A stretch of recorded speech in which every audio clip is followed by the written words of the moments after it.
Salut les amis, c'est Isa, j'espère que vous allez bien. Attendez, je remets mon truc d'équerre. J'espère que vous allez bien. Aujourd'hui, on va aller explorer une croyance à laisser derrière vous.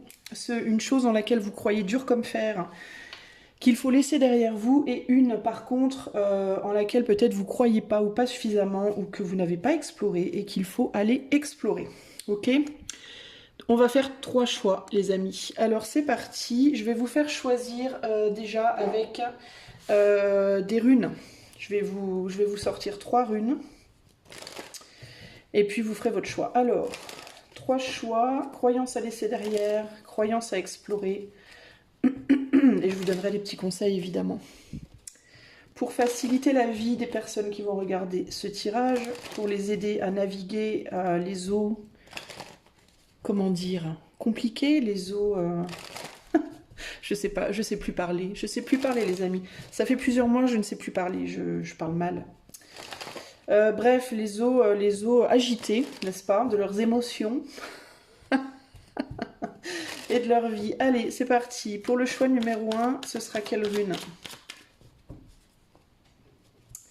Quelle rune pour le choix 1? Quelle rune pour le choix 1? Hop là, elle a sauté. Ça sera la rune Ur pour le choix numéro 1. Ok? Pour le choix numéro 2, elle a sauté aussi. Ce sera la lune Gebo. Je vous donne pas la signification parce que c'est pas le but. Si vous la connaissez, tant mieux pour vous.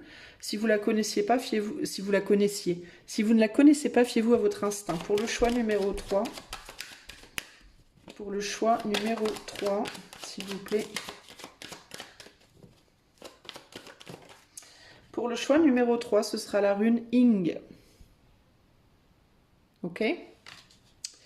Voilà les amis, je vais vous faire un gros plan.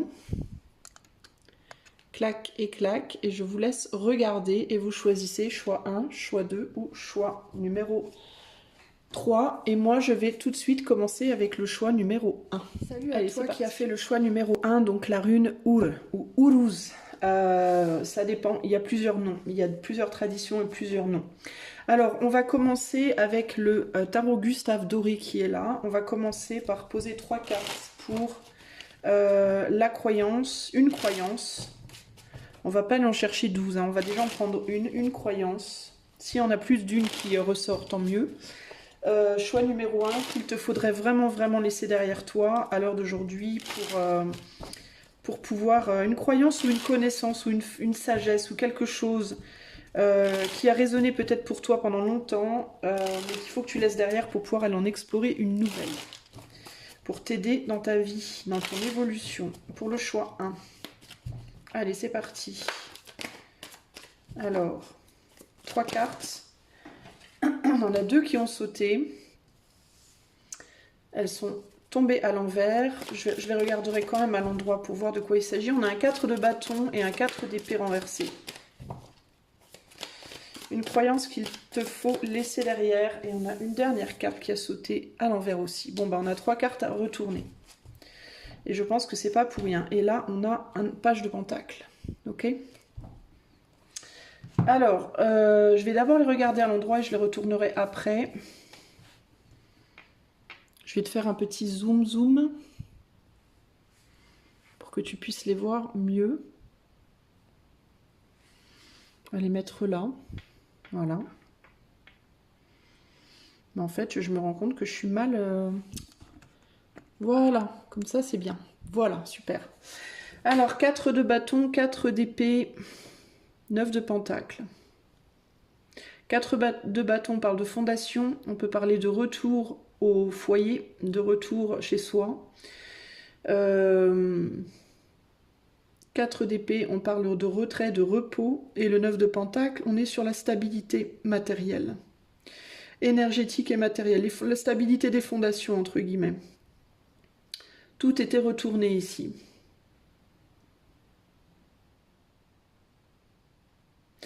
Alors, attends, je retourne les cartes, parce qu'il faut que je les considère dans les deux sens. J'essaie de voir ce qu'on essaie de me dire.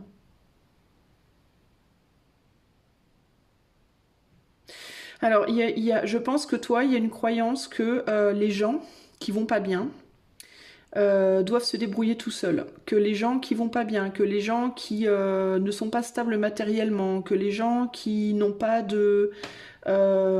qui n'arrivent pas à se relever, que les gens... Cette croyance, en fait, cette croyance que tu dois laisser derrière, c'est que les gens doivent se débrouiller tout seuls. Que les gens doivent lutter, en gros, un peu chacun pour soi, chacun pour sa GEULE, pour pas être trop vulgaire, on va le dire comme ça. Il y a l'idée du chacun pour soi, il y a l'idée ici de moi je travaille pour obtenir euh, des choses pour moi, donc c'est-à-dire je travaille pour avoir une situation matérielle stable, pour avoir une situation financière stable, et ce que je récolte est à moi et ce n'est pas aux autres, et les autres doivent se débrouiller tout seuls. Il peut y avoir ce côté-là. Le côté, ouais, chacun pour soi, un petit peu anarchiste. Il y a un petit côté un peu anard ici, d'accord? Un peu chacun pour soi et voilà. Les autres doivent se relever tout seuls, les autres doivent faire les efforts pour se débrouiller tout seuls, etc., etc. Alors, c'est pas forcément faux. A priori, hein, on peut regarder, c'est une connaissance et c'est une vérité comme une autre. Il y a un côté positif et un côté négatif à cette manière de penser, comme toute manière de penser d'ailleurs. Ici, c'est quelque chose qu'on te demande de laisser derrière. Le côté tous pour moi, moi pour personne, entre guillemets, c'est un petit peu quelque chose qu'il faut laisser derrière. Attends.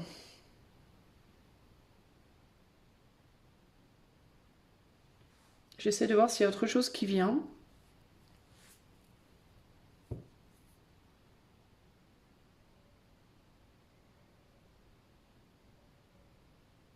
Il y a aussi un côté, il faut tout le temps être en action.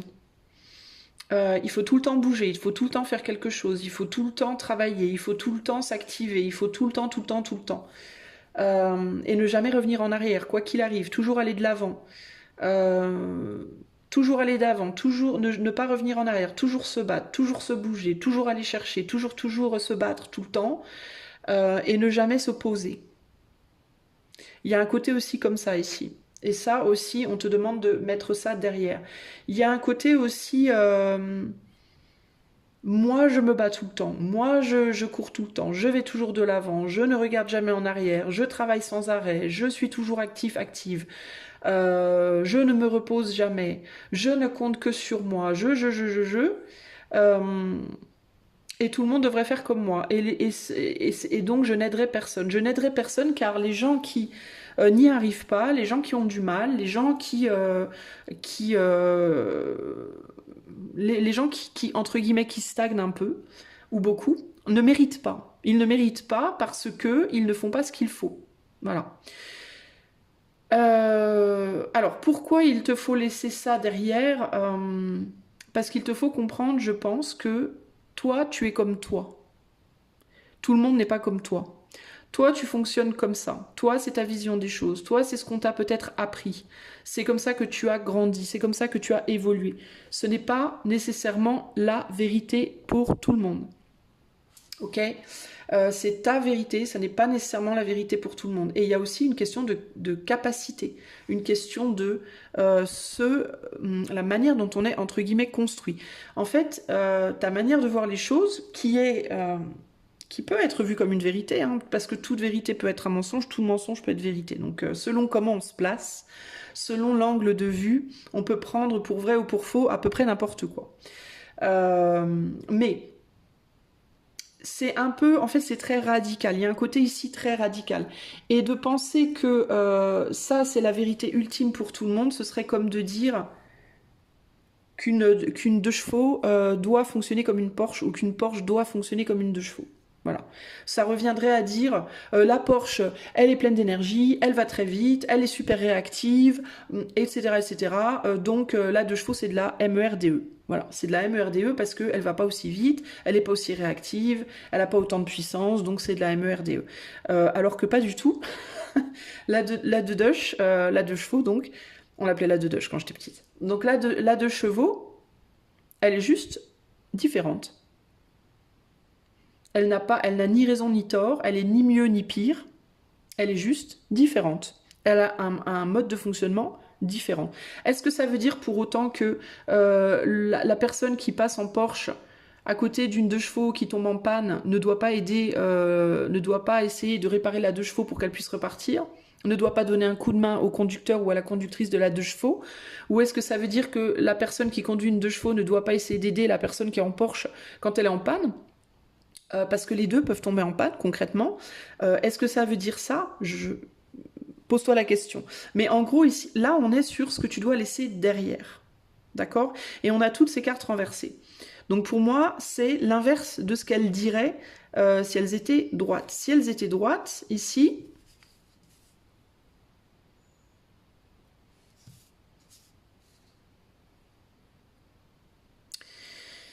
Si elles étaient droites, elles nous diraient retour, consolidation des fondations, entre guillemets.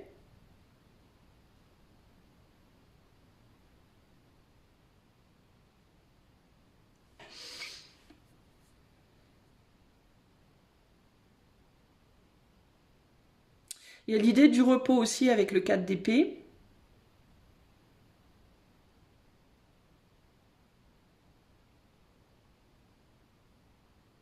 Mais c'est plus un repos, c'est plus le fait de se reposer sur ses propres acquis, de se reposer sur ce qu'on a déjà, sur ce qu'on a construit, sur ce qu'on a acquis justement comme connaissance, comme capacité, comme moyen, entre guillemets. Et de ne pas chercher justement à aller voir comment les autres sont, comment les autres vont. Là, on a une personne qui a, du côté de son épée, beaucoup d'abondance, d'accord? On a une carte où on montre des gens qui portent des grosses grappes de raisin, donc il y a l'idée de beaucoup d'abondance. Ici, il y a une femme qui s'occupe de mendiants, ou de gens malades, mendiants, pauvres, etc., qui leur jouent de la musique pour leur apporter, elle a une étoile au-dessus de la tête, donc il y a l'idée peut-être aussi ici d'apporter de l'espoir. Parce que cette femme-là, vous voyez, elle est super bien habillée, on dirait une reine, elle est très stable. Matériellement, elle est très stable. Du coup, elle peut utiliser sa stabilité pour s'occuper des autres un petit peu, pour apporter un peu aux autres. Et lui, il a l'air plutôt, au contraire, non, moi je me repose sur tout ce que j'ai déjà. Je me repose et je protège ce que j'ai déjà. Et je me détourne de ces gens qui n'ont pas grand-chose. Le truc intéressant ici, c'est que si on regarde bien, ce soldat, il est tout maigre, il est squelettique. Hein, D'ailleurs, c'est un squelette concrètement ici que l'on voit. Et il est extrêmement fatigué, extrêmement affaibli parce qu'il n'a pas arrêté de se battre non-stop. Il est crevé, il n'en peut plus. Alors certes, il a beaucoup accumulé, mais plutôt que, comme peut-être sa féminine, peut-être sa chérie, son amoureuse, de s'occuper des gens qui ont moins, d'utiliser toutes ces belles choses pour les gens qui ont moins, ben lui, il a décidé, non, c'est hors de question, moi je ne vais pas m'impliquer avec ces gens-là. Je ne m'implique pas avec ces gens-là. Moi, j'ai lutté longtemps pour ce que j'ai, je garde ce que j'ai. Il y a un côté comme ça ici. Il se peut que dans ta vie, à l'heure actuelle, tu sois aussi, toi, choix 1, avec une personne qui s'occupe beaucoup des autres, qui donne beaucoup de sa personne aux autres, et que toi, tu sois pas trop d'accord avec ça, que toi, tu n'aies pas vraiment envie, que tu n'aies pas envie qu'on donne des choses aux autres. Alors, ça peut être, dans certains cas, tu es marié à une personne, et c'est pas forcément une féminine, ça peut être un homme. Hein. Vous inversez les rôles si ça vous parle différemment. Mais il se peut que vous soyez, par exemple, c'est un exemple, encore une fois, hein, ici on n'est pas là pour parler amour, mais je vous donne un exemple. Il se peut, par exemple, que toi, choix 1, tu sois en couple avec quelqu'un qui... Vous travaillez tous les deux beaucoup. Toi, tu décides de conserver tout ce que tu rapportes, entre guillemets, matériellement, financièrement, etc. Mettre toute ton énergie pour toi et ta femme, ou toi et ton mari. Et l'autre décide d'utiliser ses capacités, son énergie ou ses biens pour donner à ceux qui ont moins, par exemple. Et il est fort possible que toi, tu sois en mode « Non mais attends, c'est inadmissible, c'est pas aux autres que ça doit aller, c'est à nous, en fait. Pourquoi tu vas dilapider ton travail, ton temps, ton argent pour les autres? C'est pas juste, en fait. C'est pas bien. » Il est possible aussi que tu sois dans un couple, c'est un autre exemple, où par exemple tu entretiens un petit peu l'autre, peut-être que toi tu vas beaucoup travailler, tu ramènes l'argent et que l'autre reste à la maison, peut-être est un petit peu plus, on va dire, artistique, un petit peu plus bohème, et qu'au lieu de garder cet argent pour vous, ton autre l'utilise aussi, peut-être partiellement ou peut-être complètement, pour d'autres qui ont moins. Et toi, tu n'es pas d'accord avec ça. Toi, tu es en mode, non mais c'est hors de question, moi je vais pas travailler pour que tu donnes notre argent aux autres. Il peut y avoir ce côté-là. Tu vois, par exemple. Et là, ce qu'on te dit, en gros, c'est il te faut sortir de cette croyance que tout doit être gardé, conservé, accumulé pour toi uniquement, ou pour toi et ton autre uniquement, par exemple, et que rien ne doit être partagé. Voilà. Que les autres ne sont pas méritants. Il y a une idée ici de toi, tu n'es pas méritant. Ça peut aussi être que toi, tu vas beaucoup travailler et tu penses que ton autre ne mérite pas parce que ton autre ne travaille pas comme toi. Ok, peut-être que toi tu vas travailler beaucoup tous les jours, je sais pas, tu vas travailler sur un chantier tous les jours, tu travailles dur, tu rentres, t'es crevé, tout ça, et ton autre travaille plus avec son mental.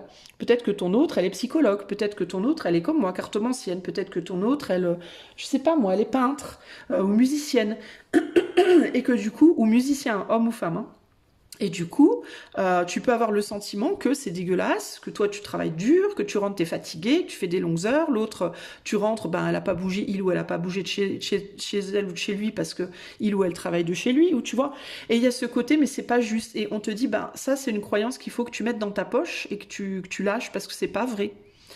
Il y a aucune injustice dans la situation, c'est juste que cette personne, en fait, elle est très différente de toi. Elle fait les choses d'une manière très différente. Ça n'est ni mieux ni pire, c'est juste différent. Ok, c'est un peu ça l'idée. Et toi, tu peux avoir tendance à être en page de pentacle en mode ici, tu vois, non mais moi d'abord, les autres après déjà, pour commencer, et puis regarde-moi comme je suis beau et riche, regarde-toi comme tu es pauvre et faible. Donc toi, tu n'as pas ton mot à dire, c'est moi qui décide, c'est moi qui dis, c'est moi qui dicte, parce que je pense que mon idée, ma vision des choses est la bonne, la tienne, elle n'est pas bonne. Ok ? Parce que tu n'es pas comme moi. Donc toi, tu t'en vas, tu peux aller mourir, entre guillemets, dans les fossés là-bas. Et arrête de venir me demander des trucs, je ne te donnerai rien, tu ne vaux rien. Il y a vraiment un côté comme ça, un peu. Alors, c'est peut-être pas aussi extrême, hein, on est sur du tirage collectif, voilà, moi, j'amplifie beaucoup les choses, c'est pas parce que c'est réellement comme ça, mais c'est nécessairement, peut-être que pour certains d'entre vous ça l'est, mais c'est plus pour vous montrer ce que j'essaie de vous montrer de manière très claire, en fait, hein. Mais c'est pas forcément aussi grave et aussi rude que ça, ok? Donc ça, c'est la croyance qu'il te faut laisser derrière, que la croyance que parce que les autres ne sont pas comme toi, parce que les autres ne pensent pas comme toi, parce que les autres ne font pas comme toi, les autres sont de la MERDE et tu es, voilà, la personne qui sait, voilà, et que donc les autres ne valent ni ton temps, ni ton argent, ni ton attention, ni ton, voilà. Et ça, c'est le truc à laisser derrière, ok? Maintenant, choix 1, ça m'énerve, cette table, elle bouge beaucoup et du coup, ça tremble, ça fait trembler le téléphone. Je suis désolée du coup si l'image tremble, ok? Alors, du coup, choix numéro 1, qu'est-ce qu'on te demande à toi de... Quelle croyance maintenant il faut que tu ailles explorer, ok? Alors, ben du coup, déjà, premièrement, peut-être la croyance déjà que... ou l'idée, ou la connaissance, ou la capacité de voir, entre guillemets, ce que je viens déjà de t'expliquer, mais on va voir s'il y a autre chose qui ressort. Quelle croyance il te faut aller explorer? Choix numéro 1.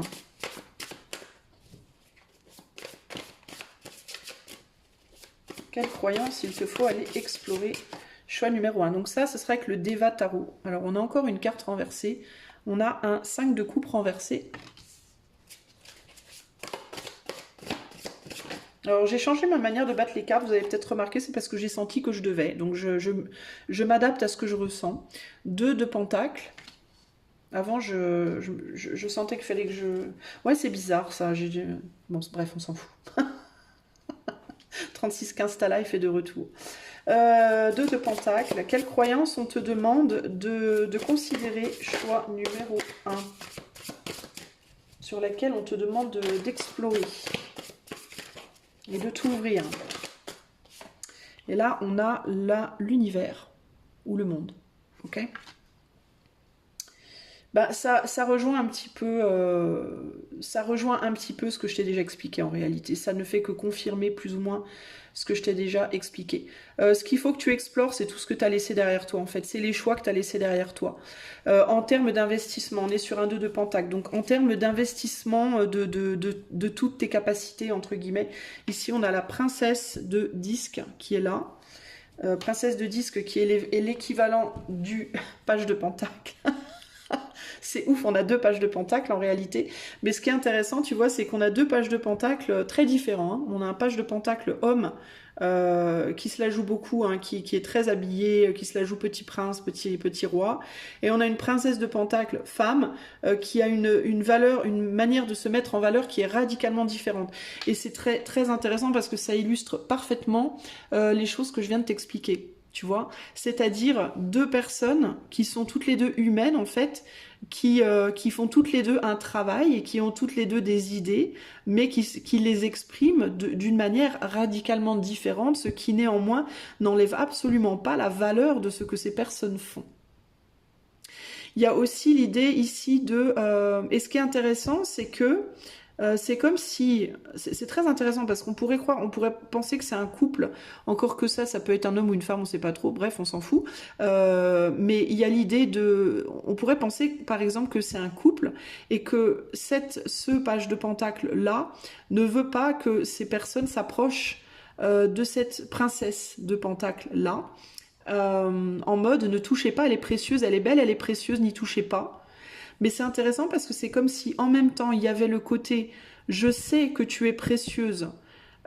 Donc là je parle en termes de personne, mais le page de pentacle c'est une idée en fait, hein, c'est une graine, d'accord? C'est une graine qui doit être plantée pour grandir, pour se développer. Donc c'est une idée à la base. Et là il y a cette idée de je sais que tu es précieuse, mais par contre je sais que tu es précieuse dans, on va dire, dans le symbolisme de ce que tu fais ou de comment tu le fais, mais je ne reconnais pas, par contre, la valeur de comment tu le fais. Donc, il y a en gros l'idée, c'est comme si toi, choix 1, tu étais capable, par exemple, de dire... je reconnais que le mendiant qui est dans la rue, par exemple, hein, c'est beau ce désintéressement du matériel, c'est beau, c'est noble, c'est une belle idée, tout ça, machin. Par contre, s'il est dans la merde, faut pas me demander de l'aider, quoi. Parce que moi, je considère que malgré tout, il fout rien. Tu vois? Donc il y a un côté un peu bizarre, là. Il y a quelque chose qui colle pas ici. D'accord?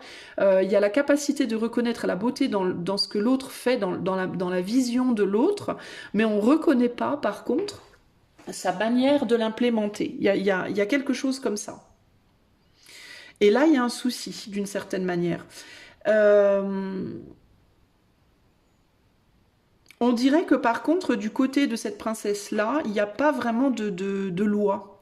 Il n'y a pas vraiment de règles. Cette princesse, elle ne surprotège pas l'autre. Elle ne cherche ni à se l'accaparer, ni à empêcher qui que ce soit de venir à lui. Tu vois, il y a une totale ouverture ici, alors qu'il n'y a pas d'ouverture là. Il y a une ouverture que à cette personne-là, mais on ferme la porte à toute autre personne. Donc c'est très bizarre en fait. Il y a comme un double standard en fait, tu vois, qui s'exprime ici. Mais globalement, ce qu'on te demande d'explorer, ben, c'est des choses, des vieilles croyances, des choix anciens, desquels tu n'as pas fait ton deuil. Pourquoi tu n'as pas? Parce que on a un 5 de coupe mais renversé. Donc le deuil qui devait être fait ici, il n'a pas été fait. Et c'est le deuil de quoi? Ben, c'est le deuil peut-être aussi de l'aspect matériel des choses. On te demande peut-être aussi de considérer plus l'aspect humain et beaucoup moins l'aspect terrestre, matériel des choses.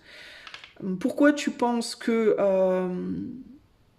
peut-être les gens qui ne font pas comme toi, qui ne s'activent pas autant que toi, ne sont pas de valeur, qui ne sont pas autant dans la terre, dans la matière, parce qu'en plus tu as choisi Ur, et Ur c'est la rune des choses que l'on construit à la sueur de son front, ça prend beaucoup de temps, c'est dur, c'est la rune de la maison, c'est la rune de l'auroch, c'est très, très lié à la terre, c'est très lourd.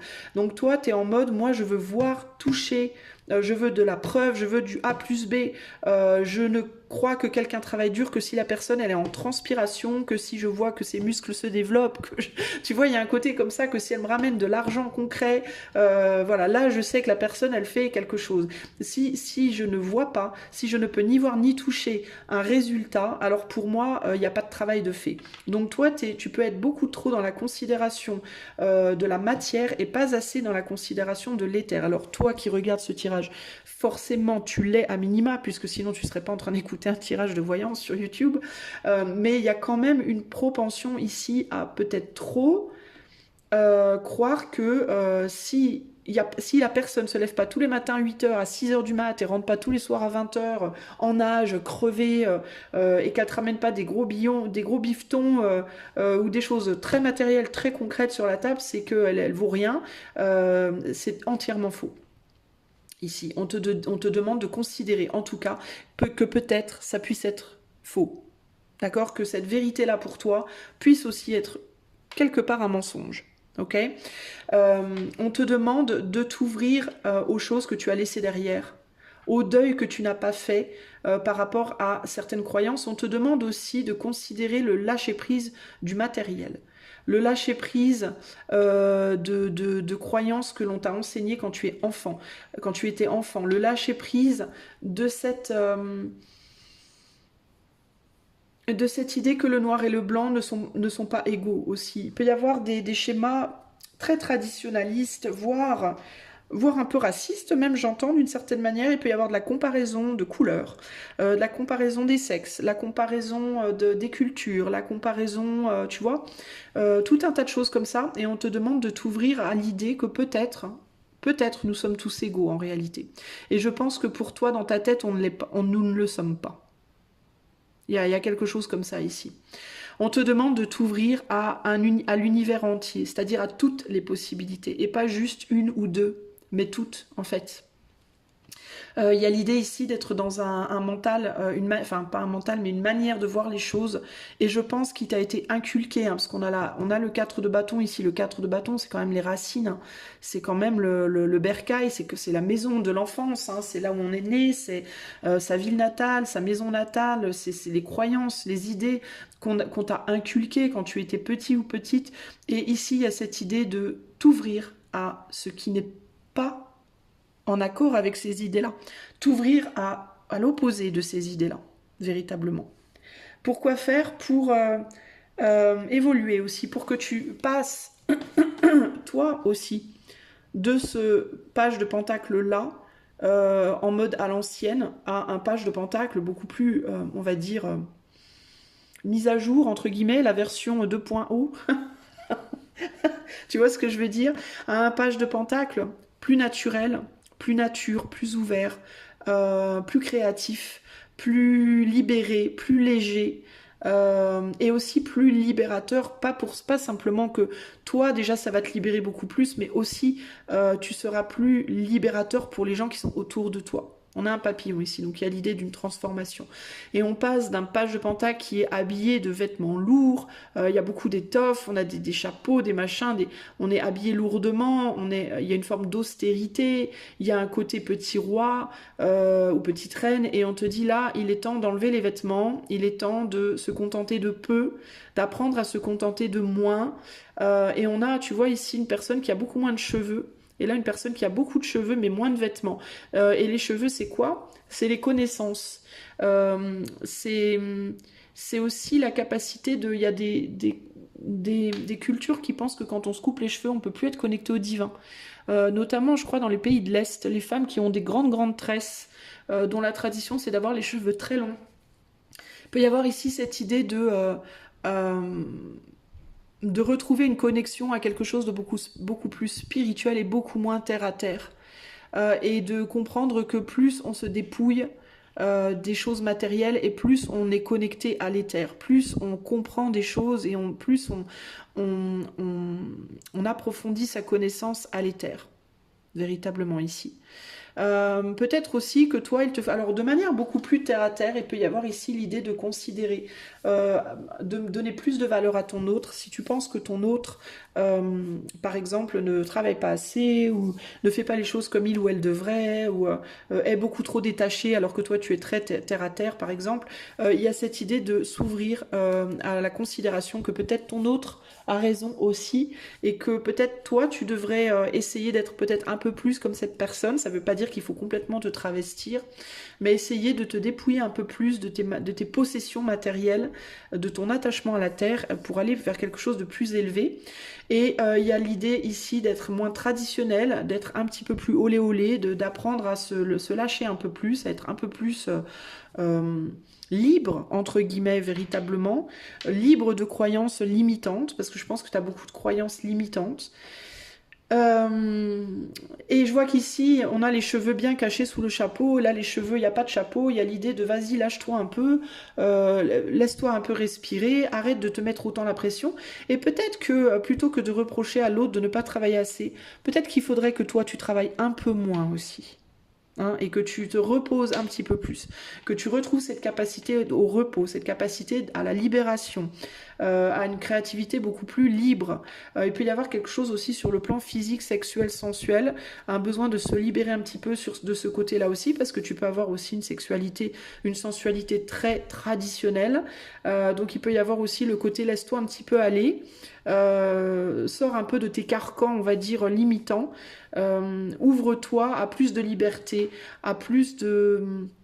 à un côté plus sauvage, à un côté plus zen, à un côté plus... ouais, plus libéré, plus créatif. C'est ça aussi qui va peut-être, si tu es limité un petit peu dans ta créativité à l'heure actuelle, choix 1, c'est ça aussi qui peut t'aider justement à te montrer plus créatif ou plus créatif dans ta vie. Ok ?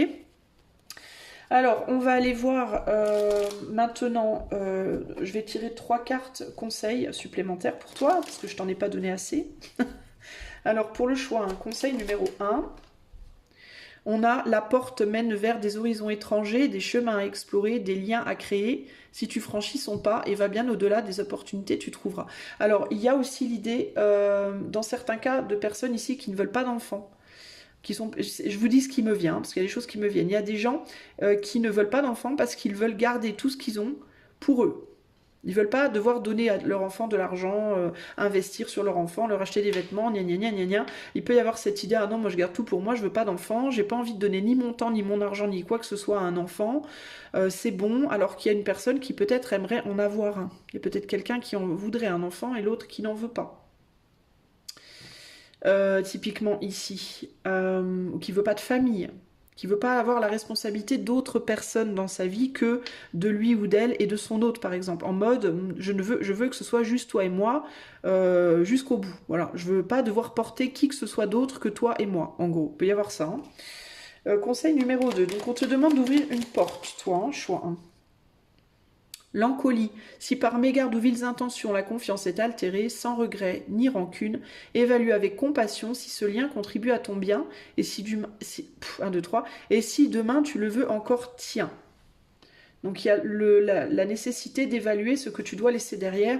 Le lien, ça peut être par rapport à une personne, par rapport à des personnes, mais ça peut être aussi par rapport à des choses, par rapport à des manières de voir les choses, des manières de penser. Et choix 3. Et pour moi, c'est ouvrir la porte sur des choses peut-être aussi qu'on avait rejetées. Ouvrir la porte à une personne ou des personnes dont on ne voulait pas aussi peut-être. Hein. Et là, on a le téléphone. Qu'importe la distance, les opinions, les divergences, communique et partage tes différences avec bienveillance. Ouais, c'est vraiment ça l'idée. Hein. C'est peut-être, on te demande peut-être toi de contacter, de rappeler une personne ou des personnes dans ta vie que tu as mis derrière parce que tu n'avais pas les mêmes croyances qu'eux ou qu'elles. Alors ça peut être, hein, peut-être que dans ta vie par exemple sentimentale ou dans tes amitiés, voire dans ta famille, tu as fermé la porte à une, voire plusieurs personnes qui ne sont pas comme toi, qui ne vivent pas comme toi, qui ne voient pas les choses comme toi, qui n'ont pas les mêmes opinions que toi, parce que pour toi, ces opinions, cette manière de vivre, etc., c'est de la MERDE. Pour toi, c'est les trucs, non, moi je te fais pas confiance, tu vois pas les choses comme moi, tu vis pas comme moi, tu t'exprimes pas comme moi, tu fais pas comme moi, non, non, c'est bon, vas-y, barre-toi. Et il y a cette idée de, ben, peut-être que tu devrais retourner parler à ces personnes-là. Et que cette fois, tu devrais communiquer et partager ta manière de faire avec la manière de faire de ces personnes. Et plutôt que d'être dans quelque chose de critique, plutôt que d'être dans une critique cruelle de non mais toi tu fais comme ça c'est nul, peut-être que tu devrais considérer t'ouvrir. Ça veut pas dire, alors s'ouvrir les amis, ça veut pas dire adhérer à tout. S'ouvrir, ça veut pas dire se travestir. S'ouvrir, ça veut pas dire devenir l'autre. S'ouvrir, ça veut juste dire ouvrir son esprit à d'autres possibles, réfléchir à d'autres possibles et éventuellement s'enrichir de points de vue que l'on n'avait pas jusqu'ici considérés. Et pourquoi pas partager aussi tes points de vue avec l'autre et amener, parce que tout ce que tu fais, tout ce que tu es n'est pas mauvais. Il y a, encore une fois, tes croyances, elles ne sont pas fausses, elles ne sont pas mauvaises, elles sont juste tes croyances, une manière de voir les choses, une manière de faire. Mais c'est une manière de faire et de voir les choses parmi des millions de manières de faire et de voir les choses. Et le monde ne sera que plus riche si tu arrives à transmettre tes valeurs, mais aussi recevoir les valeurs des autres. Et ça ne veut pas dire adhérer à tout, mais ça te permettra, pour et par toi-même, de faire des choix éclairés et précis pour ton évolution personnelle. Donc ça veut dire quoi? Ça veut dire, si tu dis moi je n'aime que la tarte à la pomme et je ne mangerai jamais que de la tarte à la pomme et la tarte à la fraise c'est dégueulasse, j'en veux pas, ben peut-être que tu pourrais t'ouvrir à goûter la tarte à la fraise et tu pourrais peut-être comprendre que finalement la fraise c'est pas si mauvais que ça et que une petite tarte pomme fraise ça peut être sympa aussi. Tu comprends? Et voire même très original, et voire même très créatif, et que ça t'ouvrirait à vraiment à d'autres possibles. Mais pas seulement dans ce que tu goûterais de la vie, mais aussi dans ta manière d'être. Tu vois? Tu pourrais, par exemple, devenir quelqu'un qui serait à moitié comme ça, à moitié comme ça. Tu pourrais être nu avec un chapeau, ou tu pourrais être habillé sans chapeau, ou tu pourrais mettre un haut mais pas un bas, ou un bas mais pas un haut. Tu vois ce que je veux dire? Ça te permettrait de créer quelque chose de totalement nouveau dans ta vie et de te faire beaucoup de bien au corps, au mental. Enfin voilà, ça amener un souffle d'air frais dans ta vie et quelque chose de radicalement nouveau qui te ferait évoluer vers la personne que tu es vraiment au fond de toi. Pas en l'autre, tu deviendrais pas l'autre, tu deviendrais un toi, mais mieux. Excuse-moi, un toi, mais plus vrai. Tu vois ce que je veux dire? Plus proche de ton moi profond, en fait. Là, t'es limité. T'es limité par les carcans de comment on t'a modelé, de comment on t'a façonné dans ton enfance et comment t'as grandi jusqu'ici avec ce qu'on t'a donné quand t'étais enfant. Mais là, on te demande de passer au stade au-dessus, c'est-à-dire de laisser un peu les vieilles croyances de l'enfance pour passer à des croyances qui te font du bien, qui te feraient du bien et pour aller vers un être qui est beaucoup plus toi, en fait. Ok? Voilà. Choix numéro 1, j'espère que cela t'aidera sur ton cheminement. Je te fais des gros bisous. Je te dis à bientôt. Ciao, ciao. Salut à toi, mon ami qui a choisi la rune Gebo qui se trouve juste là. Alors, c'est parti. On va aller voir pour toi quelle croyance on te demande de laisser derrière toi. Et à laquelle t'ouvrir. Quelle croyance est-ce qu'on te demande d'aller explorer? Alors, je vais te dire explorer. Pourquoi? Parce qu'on ne te demande pas nécessairement d'y adhérer, totalement en tout cas, mais de l'explorer pour t'ouvrir l'esprit. Alors, et peut-être te faire comprendre certaines choses que tu ne vois pas à l'heure actuelle. Alors, pour le choix de quelles croyances doivent être laissées derrière pour le choix numéro 2. Alors, on a le 5 d'épée renversé. Là, on est sur le jeu Gustave Doré Tarot. Tarot Gustave Doré, pardon. On a un roi de pentacle. Et on a trop de cartes qui sont tombées, donc j'en tire une autre. Et on a un 3 de bâton. Alors, je vais te demander 2 secondes pour aller explorer ça. Et là, on a en dos de jeu le 6 d'épée. Ok ?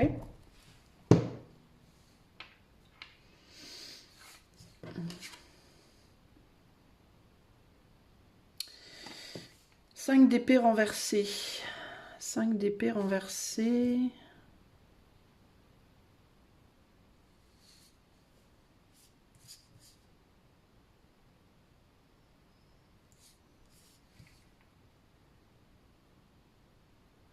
Roi de pentacle et 3 de bâton.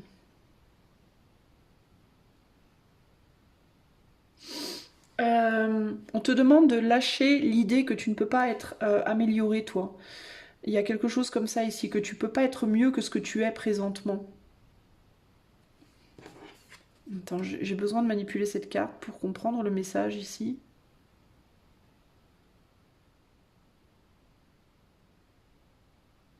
Il y a quelque chose par rapport à ton évolution.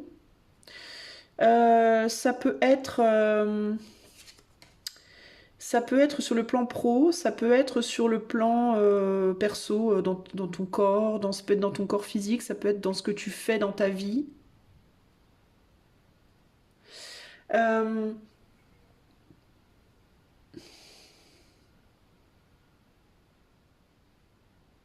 Attends, je sens que je sens que je rate quelque chose. Il y a quelque chose avec ce 6 d'épée là. Il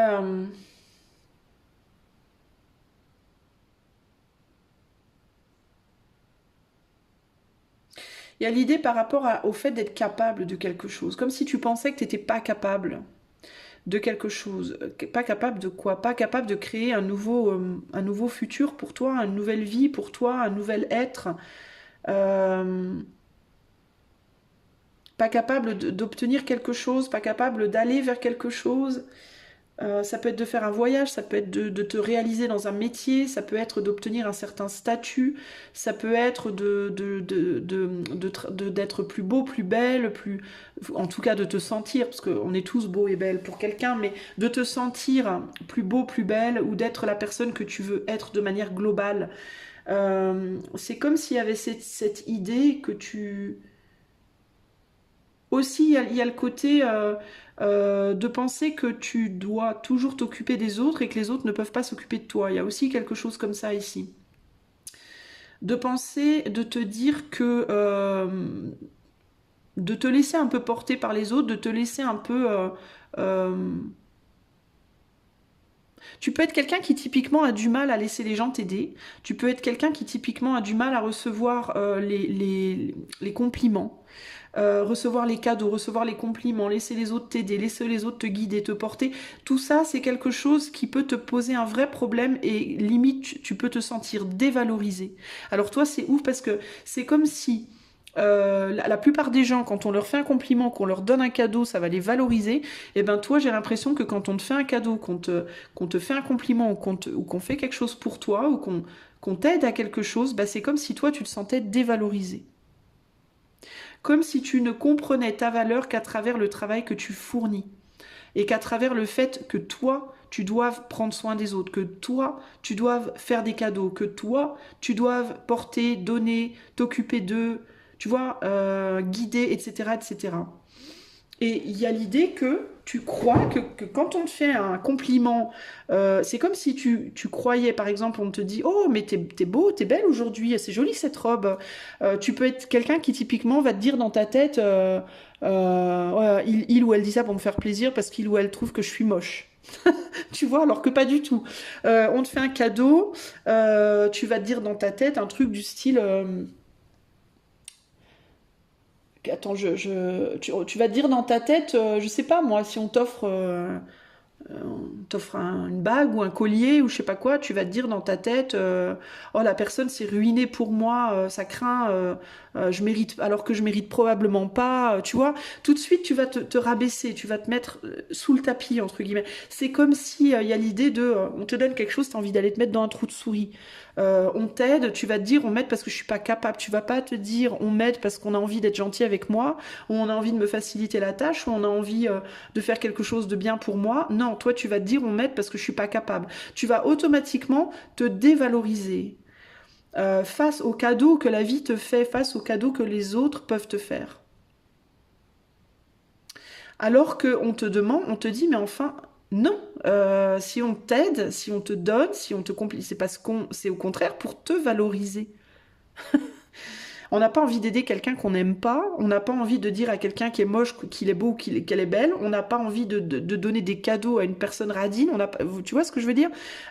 C'est comme s'il y avait l'idée ici que toi, il te faut laisser derrière ces croyances que tu ne peux pas être ce que l'on pense que tu es. C'est-à-dire que si quelqu'un te dit tu es belle ou tu es beau, ah ben non, c'est pas possible, je peux pas. Non, c'est pas possible. Si on te donne un truc, je le mérite pas. Si on fait quelque chose pour toi, ah ben c'est parce que je suis pas capable. Tu vois ce que je veux dire? C'est cette croyance-là qu'il faut que tu laisses derrière toi. Et aussi, tu penses que tu pourras jamais être à ton compte. Tu pourras jamais être beau ou belle aux yeux de quelqu'un. Tu pourras jamais te réaliser comme tu voudrais l'être. Tu peux, et c'est ouf parce que je pense que tu as envie d'être un leader, tu as envie d'être, je pense que tu as envie d'être un roi de pentacle. Mais en fait, c'est ouf parce que j'ai l'impression que toi, tu cherches la reconnaissance. Alors, le truc, c'est qu'à chaque fois qu'on fait quelque chose de bien pour toi, j'ai l'impression que tu te dévalorises, alors qu'en réalité, tu cherches une reconnaissance. Mais c'est comme si tu n'arrivais à trouver cette reconnaissance que si c'est toi qui fais le cadeau, que si c'est toi qui aide les autres, que si c'est toi qui fais des compliments. J'ai l'impression qu'il n'y a que dans ces moments-là où tu te sens de valeur, en fait. Parce que je pense qu'on t'a appris, probablement, dans ta vie, que pour être de valeur, il fallait être comme ça. Peut-être aussi que quand tu étais petit ou petite et qu'on te faisait des cadeaux, qu'on te faisait un compliment, ou que quelque chose de bien t'arrivait, peut-être que tu t'es fait brimer, tu vois, du type, peut-être quand tu étais enfant, quelqu'un te faisait un compliment, je sais pas, quelqu'un disait à tes parents, oh là là, qu'est-ce qu'elle est intelligente, votre fille, peut-être tes parents disaient, oui bon c'est bon, elle va se choper la grosse tête, c'est bon, tu vois, des trucs comme ça, ou alors peut-être que quand on t'offrait quelque chose, il y avait toujours quelqu'un qui disait, tu mérites pas pourtant, hein. Tu vois, des trucs comme ça. Et j'ai l'impression que du coup, et qu'aussi tu avais peut-être dans ta famille, on te demandait beaucoup d'aider. Il y avait l'idée de pour avoir quelque chose, faut le mériter. Je ne te donnerai 1 euro quand t'es enfant que si tu fais ça pour moi. Tu vois, il y a l'idée de pour être reconnu, pour obtenir quelque chose, pour obtenir une reconnaissance, une valorisation, tu dois d'abord agir. C'est toi qui dois agir. Si tu obtiens quelque chose sans avoir fait quelque chose pour le mériter, alors tu es une MERDE. C'est un peu ça l'idée. C'est très exagéré, mais c'est pour bien comprendre. Et on te dit, mais là, faut que tu arrêtes avec ces croyances-là. C'est totalement faux. C'est totalement faux. Tu n'as pas besoin d'aider les autres pour qu'on t'aide. Tu n'as pas besoin de faire un cadeau pour recevoir un cadeau. Tu n'as pas besoin de faire un compliment pour être complimenté. Tu peux très bien être aimé, valorisé, gratifié pour juste être toi.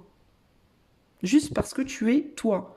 Juste parce qu'on a envie, parce qu'il y a des gens qui ont juste envie de t'aider, qui ont juste envie de te faire un cadeau, qui ont juste envie de te dire que t'es belle. C'est des exemples. Mais ça peut se traduire dans plein de... Tu vois ce que je veux dire? Et toi, il y a toujours cette idée de mais je mérite pas, je ne suis pas. Si on me dit ça, c'est parce qu'on pense le contraire. Il y a vraiment toujours cette idée de si on me dit blanc, c'est parce qu'on pense noir. Si on me dit noir, c'est parce qu'on pense blanc.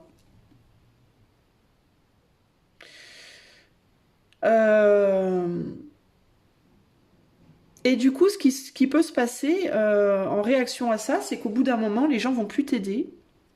On va plus t'aider, on va plus te faire cadeau, on va plus te valoriser. Parce que il peut y avoir cette idée qu'à chaque fois qu'on fait des choses comme ça pour toi, tu rejettes, tu rejettes, tu rejettes. Tu rejettes pas parce que... et tu peux être perçu du coup comme quelqu'un de hautain, comme quelqu'un de fier, de hautain, ou comme quelqu'un de dédaigneux. En mode, ouais, ton cadeau il est trop pourri, ou alors ton compliment il vaut que dalle, ou alors tu vois, alors que c'est totalement faux, c'est tout le contraire en fait. Ce que les gens ne comprennent pas, les gens qui vont être en face de toi et qui vont chercher à t'aider, ils vont pas comprendre en fait. Ils vont croire que tu les prends de haut, que tu les snobs. Tu vois un peu, alors que c'est pas du tout ça. C'est juste que à chaque fois qu'on te fait un compliment, toi, en fait, t'as l'impression qu'on se fout de toi en fait. Du coup, il y a une forte incompréhension entre toi et les autres. Et du coup, tes désirs de l'idée, de prendre ta place finalement, d'avoir cette reconnaissance finalement. Parce que comme on a toujours mis des conditions à la reconnaissance quand tu étais enfant, bah, t'as jamais vraiment été reconnu. Tu t'es jamais vraiment senti reconnu dans ta vie au final. Et comme tu t'es jamais vraiment senti reconnu ou valorisé, ben tu la cherches cette valorisation, tu la cherches cette reconnaissance du coup. Mais quand elle vient à toi, tu la repousses parce que tu as l'impression que dans cette reconnaissance-là, en fait, on t'écrase. Donc on te dit, il faut arrêter de croire que il faut que tu sortes de ces croyances. Déjà, premièrement, sors des croyances que pour avoir, il faut automatiquement mériter. Voilà. Arrête de te dire que pour avoir quelque chose dans la vie, il faut que tu aies fait quelque chose absolument parce que sinon, tu mérites pas. Ça, c'est des conneries. Première chose. Deuxièmement, quand on te fait un compliment, accepte-le et comprends que c'est sincère. Prends-le comme quelque chose de sincère. Alors, je ne vais pas te dire que ça sera toujours sincère. Je ne vais pas te dire que le cadeau sera toujours sans une forme d'attente de retour. Je ne vais pas te dire que l'aide sera toujours gratuite, d'accord? Il y aura toujours des gens qui vont t'aider parce qu'ils ont un truc dans la tête, derrière la tête, qui vont te faire un cadeau en espérant en avoir un en retour, qui vont te faire un compliment parce qu'ils se disent que voilà. Mais c'est quand même pas la grande majorité. Ne crois pas que c'est la grande majorité des gens qui sont comme ça. Il y en a, mais il n'y a pas que ça. Et même s'il y en a, il ne faut pas que toi tu le prennes comme ça. Parce que quand on te fait un cadeau, admettons, demain je t'offre une bague. Je t'offre une bague et je me dis, si je lui offre une bague, si admettons tu es, je sais pas moi, tu vends des foulards, voilà, tu vends des foulards et moi je vais t'offrir une bague en me disant, si je lui offre une jolie bague, elle va m'offrir un foulard. Ok ? Sauf que, oups, ça se produit pas comme ça. Je t'offre la bague, t'es très contente de recevoir la bague, heureux ou heureuse, mais tu m'offres pas de foulard. Alors du coup, je suis vénère, je l'ai mauvaise, tu vois, en mode, ouais, c'est dégueulasse, moi je lui ai offert une bague, et puis j'ai rien eu en retour, franchement, c'est quelqu'un qui profite, gna gna gna gna gna gna gna gna. Je vais te le dire en anglais, ça sonne bien. Hell no. Hell no. Ça veut dire diable, non. Non, non, non. En fait, ce n'est pas ta faute. Toi, tu n'as rien fait de mal. Mais rien de mal. D'accord? C'est-à-dire que la problématique ici, elle vient pas de toi. Elle vient de la personne qui t'a offert une bague avec une attente derrière.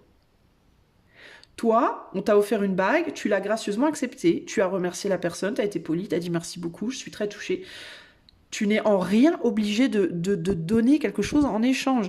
Et toi, tu vas être le type de personne qui va te dire systématiquement, si j'accepte, je vais devoir faire quelque chose. Du coup, tu vas souvent rejeter les choses parce que tu vas pas être en capacité peut-être de rendre aussi. Tu vois? Genre, tu vas refuser la bague. Tu vas dire non, non, mais je peux pas accepter. Non, non, je peux pas accepter. Pourquoi? Parce que intérieurement, tu vas dire mais moi j'ai rien à donner, quoi.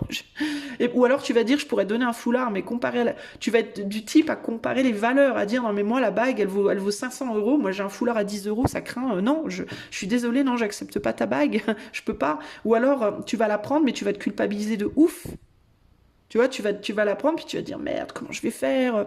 Faut que je rende. Non, en fait, non, tu ne rends pas, tu ne dois pas. Enfin, c'est pas tu ne rends pas. Si t'as envie et que tu peux, fais-le, mais ce n'est pas une obligation et tu ne dois pas te sentir obligé. Pourquoi? Parce que c'est la responsabilité de la personne qui t'a fait le cadeau d'attendre ou pas quelque chose en échange. Mais ça faisait pas partie du contrat. Il y avait pas de contrat écrit en mode je signe le contrat dans lequel il est stipulé que dans l'acceptation de cette bague, je dois rendre. Ça s'appelle un truc mensonger. Ça, c'est limite...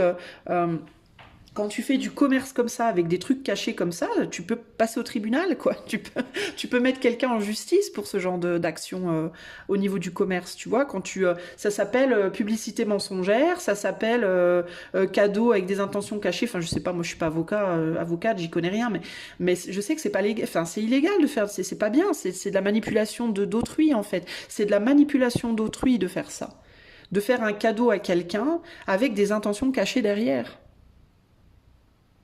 Et ce n'est pas à toi de payer le prix de la manipulation d'autrui, qu'autrui pourrait vouloir faire sur toi.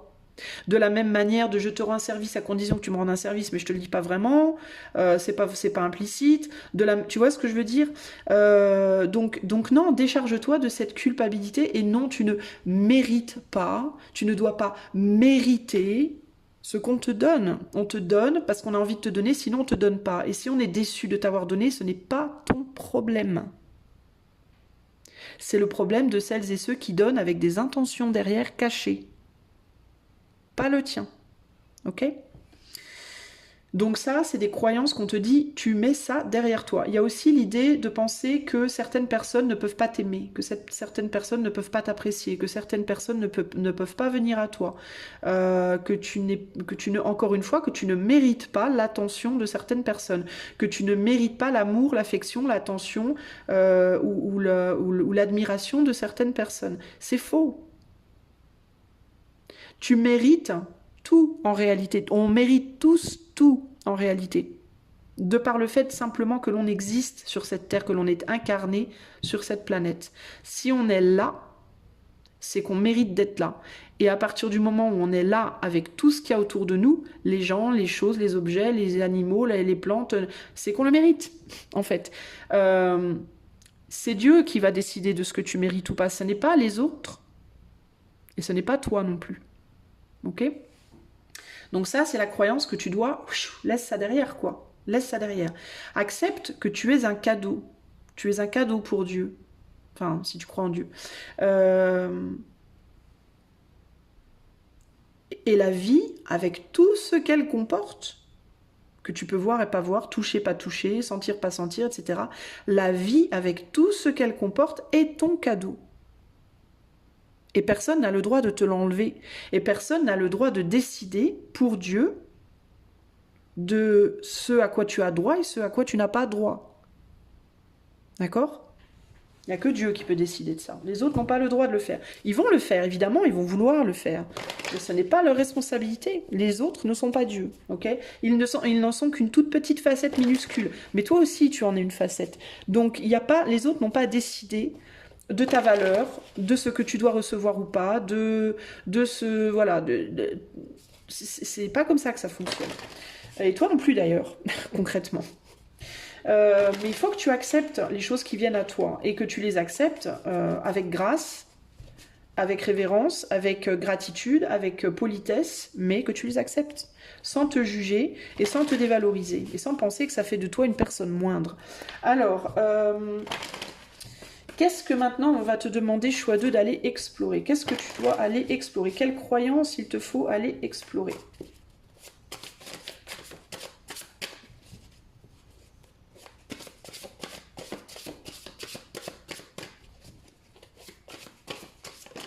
Alors, on a la reine de bâton. La première chose que j'entends, vraiment, en fait, ça risque d'être juste un complément de ce que je viens de te dire, hein, concrètement. Mais c'est valorise-toi. Le fait que tu es belle, que tu es beau, que tu as un pouvoir, une puissance, de la valeur, des capacités créatrices, de belles idées et des désirs qui sont tout à fait valables, qui n'ont pas à être... voilà, que tu ne dois pas te dénigrer, que tu ne dois pas te faire tout petit ou toute petite, que tu ne dois pas aller te planquer, te cacher parce que tu es vilain ou vilaine, pas du tout. Là, on a le 6 d'épée qui est sorti comme ça, donc je le prends comme ça. Wow, il y a tout qui vole. Et là, on a le 9 de triaxe. Alors, je vais aller lire le 9 de triaxe parce que les triaxes, c'est la dimension spirituelle qui a été ajoutée à ce jeu qui est, si tu es curieux de savoir le tarot d'Eva qui est là. Et moi, je ne connais pas la signification par cœur. Et là, on a un prince de bâton. Un prince de bâton. Ok. Alors, le triaxe, le 9 de triaxe, il nous dit quoi? Attends, je te demande un instant. Du coup, je suis navrée. Le 9 de... En fait, il faut que tu arrêtes de t'excuser d'être toi. J'ai l'impression que tu t'excuserais presque de vivre toi. Hein. Dans les cas les plus extrêmes. Et il faut que tu arrêtes ça, en fait. Alors, 9 de triaxe. Un influx d'idéaux qui viennent d'une autre source. Faut que tu acceptes de recevoir. Bah, c'est ça. C'est ce que quand je te disais, c'est Dieu qui t'a créé, c'est Dieu qui t'a mis là. C'est Dieu qui t'a créé, c'est Dieu. Tu vois, on dirait Adam ou Ève, peu importe, on s'en fout, qui arrive dans le jardin d'Éden, ici. Tu vois? Et qui est le roi ou la reine du jardin d'Éden et qui ne s'en rend pas compte. Alors, on est tous les rois et les reines du jardin d'Éden, hein, les amis. Hein. On n'est pas ici. Je parle pas de hiérarchie, hein, ok. Même si dans le monde des hommes, hein, dans notre conception, dans notre société, il y a une hiérarchie. Mais encore une fois, la hiérarchie, elle vient pas de Dieu, elle vient de la conception humaine. Ce n'est pas. En fait, toi, il faut vraiment que tu reviennes à l'éther. Il faut vraiment que tu reviennes à la source et que tu comprennes que tu es la fille, le fils de Dieu. Et quand je dis Dieu, moi je suis pas religieuse. Hein. Je crois en Dieu, mais je suis pas religieuse. Enfin non, ça peut être, tu peux dire le fils, la fille de la source, le fils, fils. Moi je dis Dieu parce que je me suis longtemps privée de le dire alors que je le ressentais en moi beaucoup. Et maintenant j'essaie de me comment dire, d'assumer ce que je ressens verbalement. Tu es le fils ou la fils de Dieu sur cette terre, et donc de Dieu le Père en haut et de la mère terre-mère, et donc parce que ton corps appartient à la terre-mère, ton âme appartient à Dieu en haut. Bref, tu es la fille, mais je vais y arriver, la fille, le fils de ces deux entités, de ces deux énergies, et tu es souverain, souveraine dans ce monde. Et tu ne dois pas être l'esclave d'autres personnes. Tu ne dois pas être l'objet que les autres manipulent, modèlent pour leur propre vision et leur propre plaisir. Et tu ne dois pas, toi, te mettre dans cette position. Parce que si les autres arrivent à te faire croire des choses, à te manipuler, à te modeler, à faire de toi un peu ce qu'ils veulent, si tu deviens, entre guillemets, un peu le jouet des autres, c'est parce que toi, tu t'autorises à le faire. Toi, tu te mets dans cette position-là. Parce que quand tu étais petite, tes parents, qui sont aussi les filles et les fils de Dieu, donc qui sont en réalité égales à toi et pas au-dessus de toi, ils étaient juste là avant toi, donc ils t'ont montré le chemin dans cette vie, mais ils t'ont mis dans la tête probablement, involontairement, très probablement, que tu devais mériter des choses. Tu ne mérites rien. Le mérite ne dépend pas des hommes. Le mérite dépend des dieux. Ok ? C'est eux qui décident de ce que tu mérites ou pas. Et si tu es ici, c'est que tu mérites d'être ici. Et tu dois agir et te comporter dignement par rapport. Tu dois prendre ta place en réalité. Tu dois prendre ta place. Tu vois, on a le 9 d'épée ici, donc on a le 9 d'épée qui va nous parler de soucis, qui va nous parler de tristesse, qui va nous parler parfois de dépression ici. Et il y a l'idée, pour moi, c'est intéressant parce que si je mets l'épée dans ce sens-là, ici ça me fait penser au serpent du soin, là, tu sais, des pharmacies, là, la queue de l'épée, là. Et il y a cette idée que si tu te sens mal, ce n'est pas aux autres qu'il faut le dire, c'est à Dieu, ou à l'éther, ou à la source, t'appelles ça comme tu veux. Quand tu es heureux ou malheureux, c'est envoyé là-haut. Tu vois ce que je veux dire, et en bas, donc la terre sur laquelle tu as tes pieds et le ciel auquel tu es relié par le haut, c'est là que c'est eux que ça va toucher. C'est ces parents-là, entre guillemets, que ça va toucher. Les parents, on va dire humains, c'est-à-dire les corps qui ont donné vie à ton corps, ne doivent pas avoir le dernier mot sur la personne que tu es et la valeur que tu as, en réalité.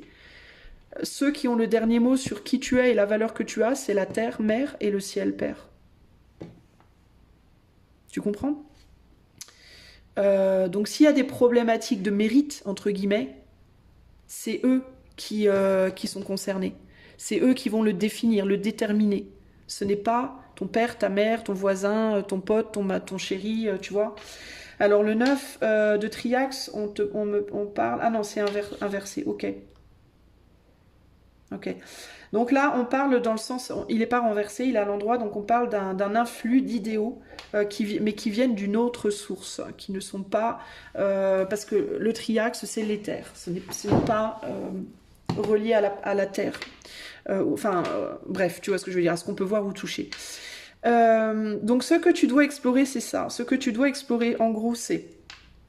Si je dois rendre des comptes, ça c'est ce que tu dois te dire, en fait, régulièrement, pour t'ouvrir à cette nouvelle idée.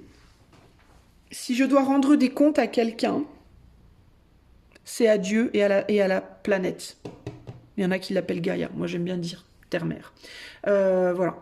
Si tu dois rendre des comptes à quelqu'un, pour tes actions ou tes non-actions, c'est à Dieu et à la Terre. Point. Tout le reste, tous les autres humains qui sont avec toi sur cette terre sont exactement à ton niveau. Ils ne sont ni mieux, ni pire, ni plus haut, ni plus bas. Peu importe leur couleur de peau, leur sexualité, tout ce... voilà. Ici, sur cette terre, tu es un enfant, l'enfant de Dieu et de la terre-mère, et tous les autres gens autour de toi sont des enfants aussi. Nous sommes tous les filles et les fils de Dieu et de la terre-mère. Et donc, nos petits jeux, entre guillemets, d'enfants, sont un petit peu comme les jeux d'enfants. C'est-à-dire, quand ton petit garçon et ta petite fille jouent au docteur, à l'infirmière, à la vendeuse de fruits et légumes, voilà. Et ben, c'est exactement la même chose. Sauf que nous, on le fait en tant qu'adultes. À des niveaux beaucoup plus... dommageant, je sais pas si ça se dit, parce que nous, on rigole moins. Les enfants, quand ils jouent, ils rigolent. S'ils se mettent une claque, les 3/4 du temps, ça va être une petite tape. Bon, des fois, il y en a qui sont un peu virulents, elle est un peu plus fort, mais bon. Mais les enfants, quand ils jouent, ils se prennent pas vraiment au sérieux, parce qu'ils sont encore des petits enfants. Nous, quand on joue, on se prend au sérieux parce qu'on est des grands enfants. Si tu regardes les jeux d'un enfant de 3 ans et les jeux d'un ado de 15 ans, ça n'a rien à voir. Tout de suite, l'ado de 15 ans, ça va te paraître beaucoup plus réel, beaucoup plus violent, alors que le petit de 5 ans, ça va te paraître un petit peu du pipi de chat. Voilà. Mais nous, en fait, on est des enfants. On est tous des enfants. Nos lois, nos règles de société, c'est des jeux. D'accord ? C'est des jeux. C'est des jeux d'adultes. À une échelle très très grande, parce qu'on est des millions, de milliards, bref, sur cette terre, mais ce ne sont que des jeux, en vrai. Donc il ne faut pas se prendre autant au sérieux. Il ne faut pas, toi, te prendre autant au sérieux, et il ne faut pas prendre les autres autant au sérieux. Il faut comprendre que sur cette terre, nous sommes dans un grand théâtre. Les hommes politiques, les hommes les figures spirituelles, les stars, ou le balayeur du coin de la rue, on a tous notre petit rôle. Comme dans un théâtre d'enfants, on a tous choisi un petit rôle. Alors il y en a qui ont choisi, il y en a, ils se sont laissés plus ou moins imposer par les autres, parce qu'ils ont oublié que papa et maman, c'était pas les autres, mais c'était le ciel et la terre. D'accord ? Donc ils se sont un peu comme toi, sûrement, un peu laissés écraser un petit peu par les autres, mais en réalité, on joue tous un rôle dans le grand théâtre de cette vie.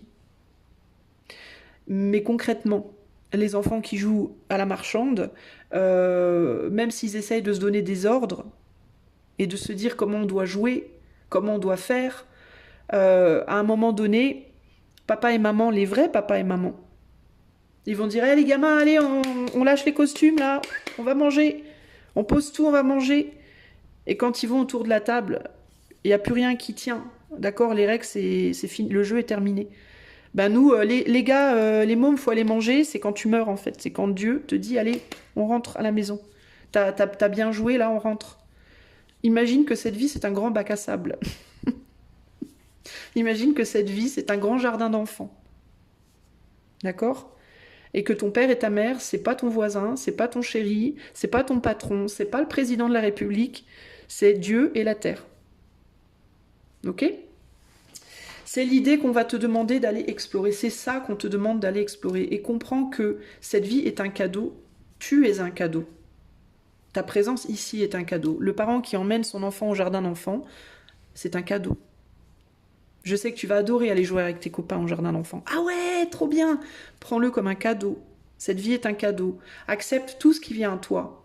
sans te sentir redevable, sans penser que tu mérites ou que tu ne mérites pas. Dis-toi que quand on te donne quelque chose, c'est Dieu qui te le donne en réalité à travers cette personne. Dis-toi que si on te donne 500 €, c'est Dieu qui te le donne.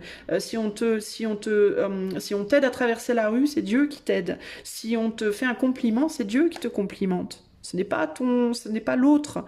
L'autre ne fait que jouer son rôle, mais ce qui s'exprime à travers l'autre, tout comme d'ailleurs ce qui s'exprime à travers toi, quand toi tu donnes, parce que je pense qu'avec cette rune-là, à mon avis, tu es quelqu'un de très généreux aussi.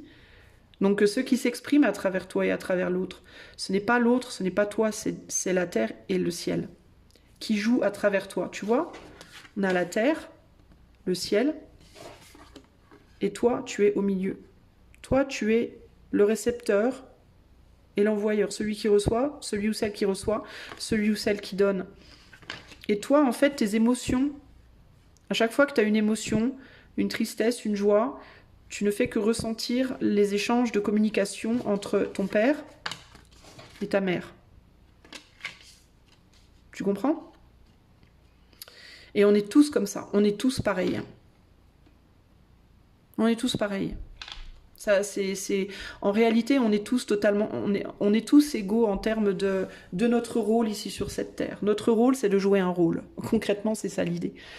Voilà. Et plus on va être conscient de ça, et plus on va être capable de jouer un grand rôle. Parce que ce qui va nous permettre de jouer un, entre guillemets, grand rôle, quand je dis grand, c'est entre guillemets, plus on va être conscient de ça, plus on va être capable d'être celui qui va diriger le truc, tu vois, un peu, qui va monter en grade, entre guillemets, dans la hiérarchie humaine. Pourquoi? Parce qu'on va beaucoup moins se sentir redevable de quoi que ce soit en réalité. On va beaucoup moins se prendre au sérieux d'une certaine manière. Donc on va pouvoir prendre le jeu au sérieux plus parce que soi-même on va moins se prendre au sérieux. Je sais pas si ce que j'essaie d'expliquer si c'est clair en fait. Je m'exprime probablement mal, mais pour prendre des grands rôles, qui dit grand rôle dit grande responsabilité, dit plus d'intensité aussi. Un président de la République va avoir beaucoup plus de responsabilités en termes de ses frères et sœurs que le balayeur de la rue. D'accord? Le balayeur de la rue, il a la responsabilité de lui, de ses enfants et basta. Le président de la République, il a la responsabilité de son peuple, par exemple. Ok?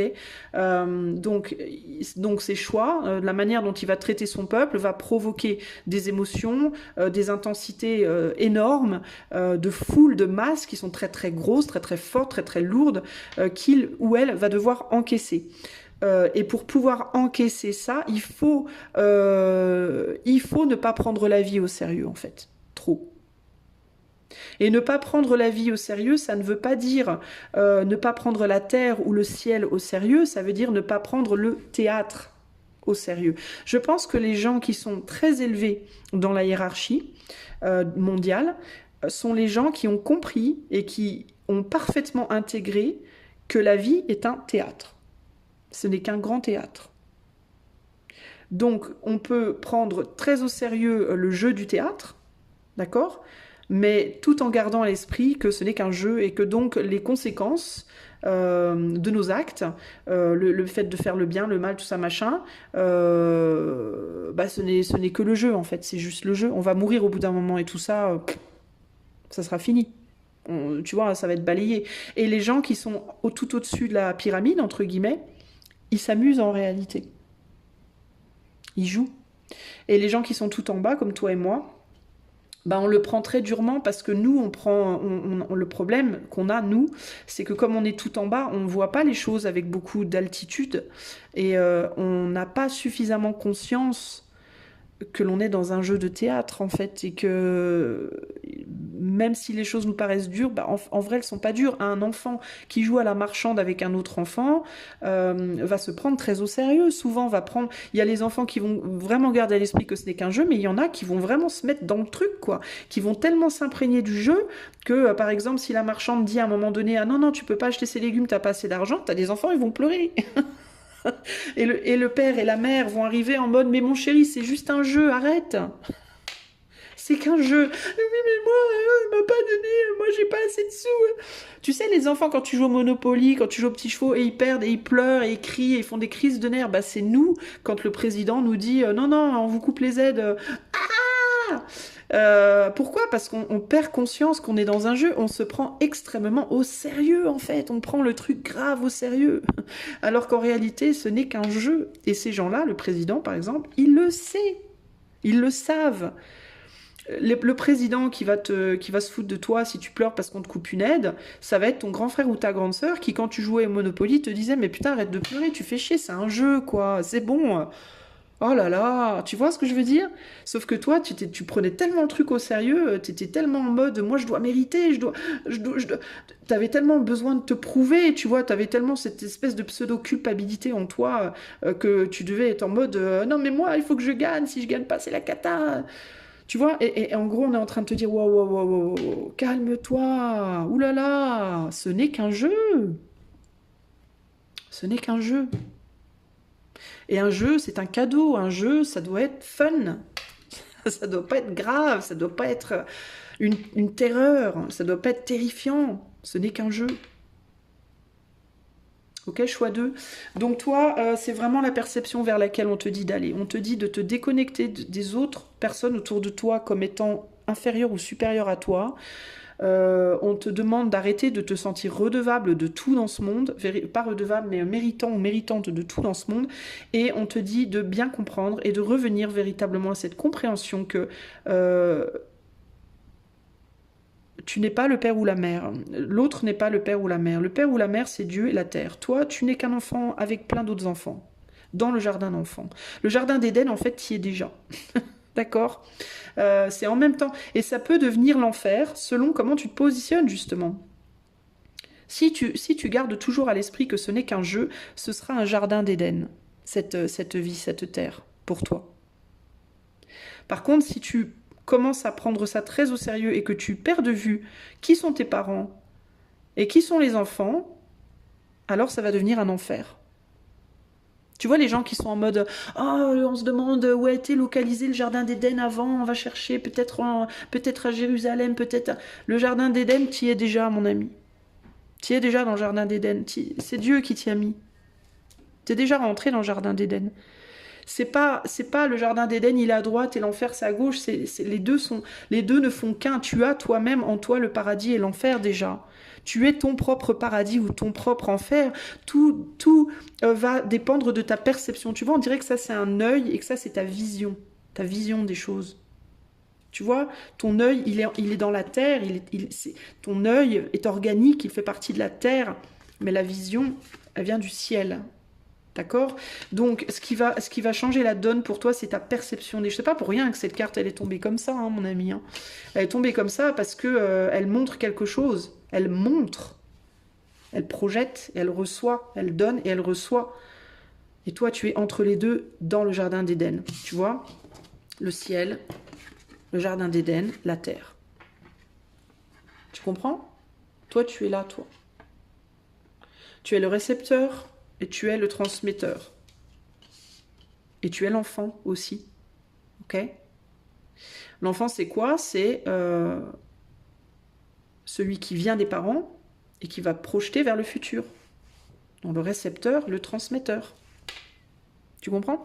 Donc garde toujours bien ça à l'esprit et prends cette vie comme un jeu, comme le jeu qu'elle est en réalité. Arrête de faire de ton jardin d'Éden un enfer. Accepte ce qu'on te donne. Tout ce qu'on te donne te vient de ton père et de ta mère.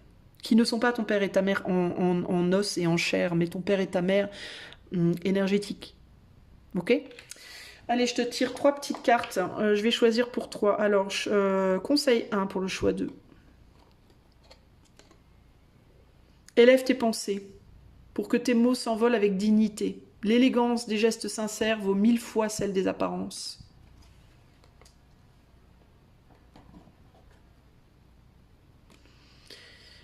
Quelle chance d'avoir le choix. Aie confiance en ton instinct et sans crainte avance pas à pas avec l'assurance d'être sur le bon chemin et dans le bon jardin.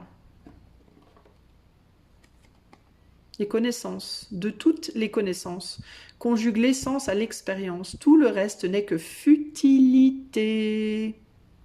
Ou nouveau champ à explorer. Va en quête de ta vérité.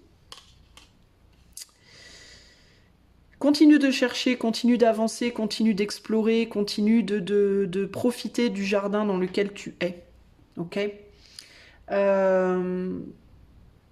Les apparences, on s'en fout.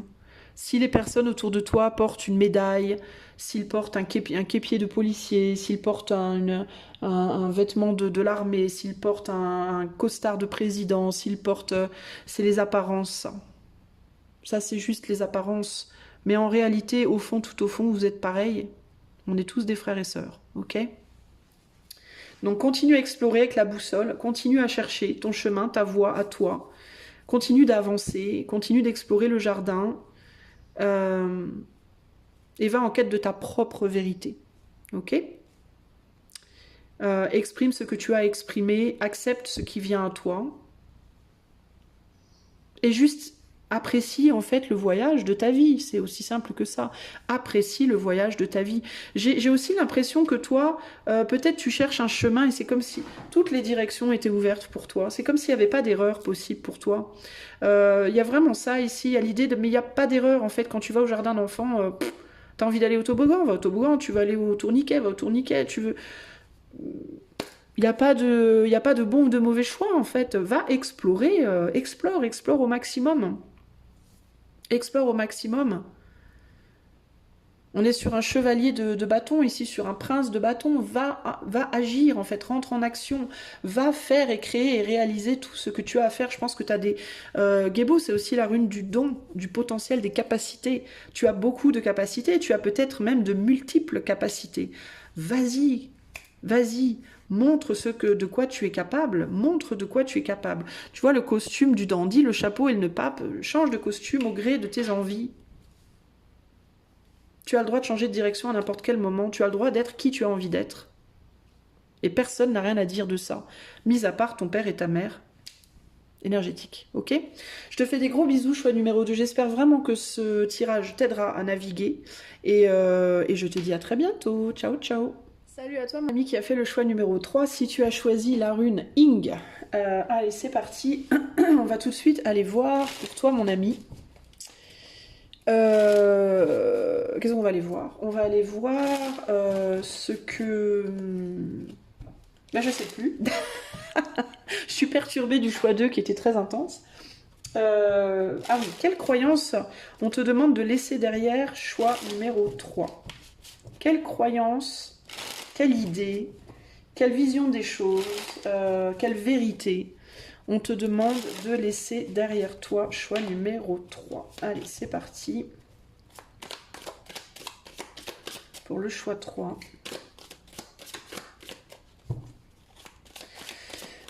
Ah, my goodness. Alors, nous avons deux cartes. L'impératrice et le 3 de Pentacle qui ont sauté là. Et il y en a une là, mais c'est deux. Est-ce que je les prends? Non, je les prends pas. Alors, quelle croyance on te demande de laisser derrière? Choix numéro 3. Et là, on a le chariot. Alors, en dos de jeu, nous avons le 2 d'épée. Ok?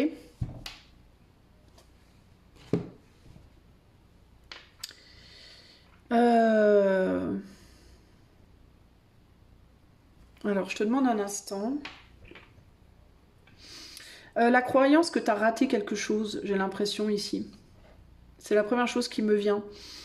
La croyance que tu as raté quelque chose.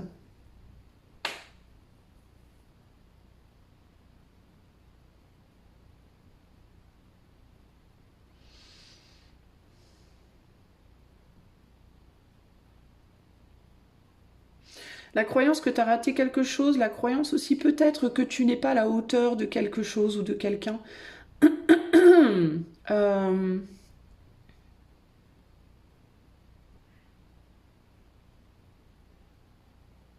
Il y a l'idée de la comparaison qui me vient aussi, le fait de se comparer aux autres en termes de physique, d'apparence,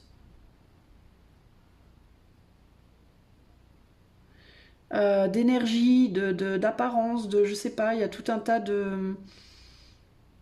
Attends, je sens que je rate quelque chose. Je sens qu'il y a quelque chose qui m'échappe. Mais bon, il peut y avoir la croyance de je ne suis pas assez bien pour l'autre, ou je suis trop différent ou différente de l'autre.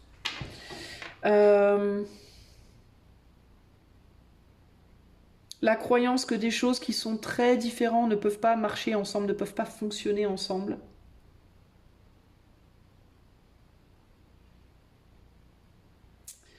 Euh,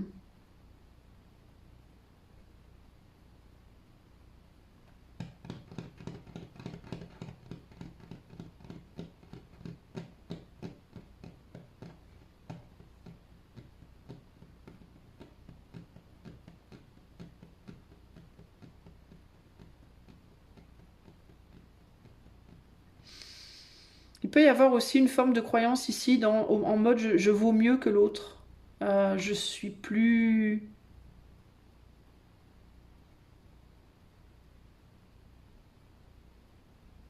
Il peut y avoir un côté je vaux mieux. Puis il y a beaucoup le côté masculin-féminin aussi qui ressort, le côté...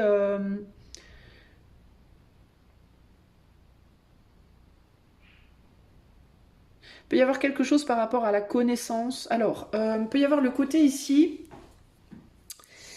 chez toi, choix numéro 3 de si tu n'as pas étudié, si tu n'as pas une forme de culture, si tu n'as pas travaillé longtemps sur quelque chose, tu devrais limite pas en parler. Il y a ce côté-là.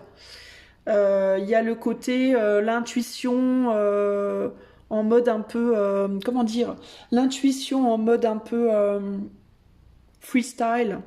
C'est bien joli, c'est joli, c'est rigolo et tout, mais c'est pas la vérité. Il y a quelque chose par rapport à la croyance et à la science. Il y a un truc comme ça là, comme s'il y avait un, comme si tu devais toi devoir prouver les choses, devoir travailler, étudier, prouver, euh, et que le reste en fait c'était rigolo, mais c'était de la distraction. Il y a un côté comme ça, c'est rigolo, mais c'est juste une distraction. C'est pas une fin en soi, c'est pas et puis ça vaut pas le A plus B quoi. Le noir sur blanc, il y a quelque chose comme ça ici.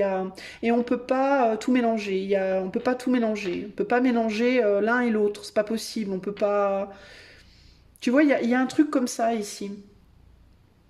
Quelque chose par rapport à ce qui est abstrait et ce qui est concret. Tu vois.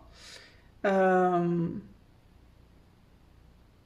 Et du coup, cette croyance que peut-être si toi, tu sors pas de l'abstrait, si toi, tu ne vas pas vers quelque chose de concret,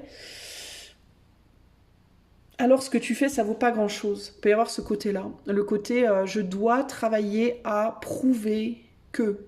Je dois travailler à... Je dois mettre peut-être de côté, cacher, planquer ou renier mon côté abstrait, mon côté un peu rêveur, un peu peut-être créateur, créatif, pour être plus dans quelque chose de concret. Il peut y avoir ce côté-là. Euh, L'idée d'être poussé, d'être inspiré par quelque chose ou quelqu'un, mais de ne pas le montrer, de ne pas l'assumer. Il peut y avoir un côté j'assume pas quelque chose, tu vois. Je peux pas, j'assume pas, je peux pas assumer parce que c'est pas vérifié, c'est pas vérifiable, c'est pas, je sais pas, c'est pas approuvé, c'est pas.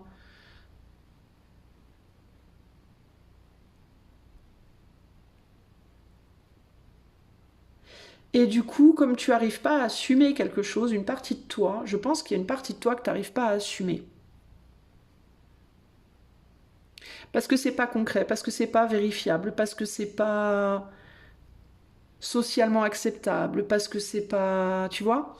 En tout cas, de ton point de vue. Et ben du coup, tu es obligé de jouer un peu un rôle.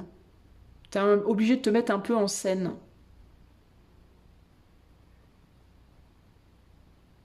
Il y a quelque chose comme ça ici. Pour cacher, comme si tu voulais un peu cacher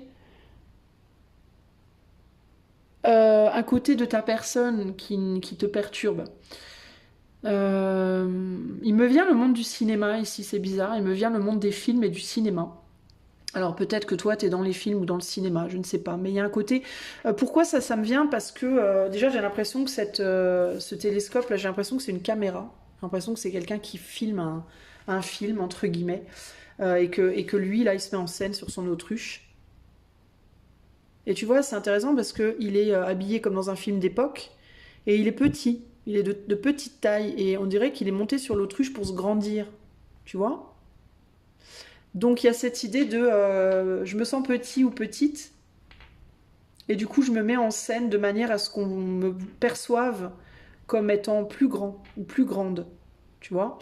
Ça me fait penser aux gens comme, je sais pas, euh, par exemple Gainsbourg qui était l'homme à la tête de chou, là, qui avait des oreilles de chou et un gros nez, enfin bref, voilà, et qui, pour se sentir mieux, s'est mis fait de l'art, de la musique, tout ça, machin, et qui a trouvé, entre guillemets, sa grandeur, sa beauté, qui a révélé sa beauté autrement, mais qui avait ce complexe aussi par rapport à son... En tout cas, je pense, quand il était plus jeune, il me semble avoir entendu une interview il y a longtemps, où il disait que quand il était plus jeune, il avait un problème avec son physique, et puis qu'il était devenu musicien, tout ça, machin, artiste et tout, puis qu'il s'était aperçu que les femmes aiment beaucoup ça, et que du coup, ça l'avait rassuré.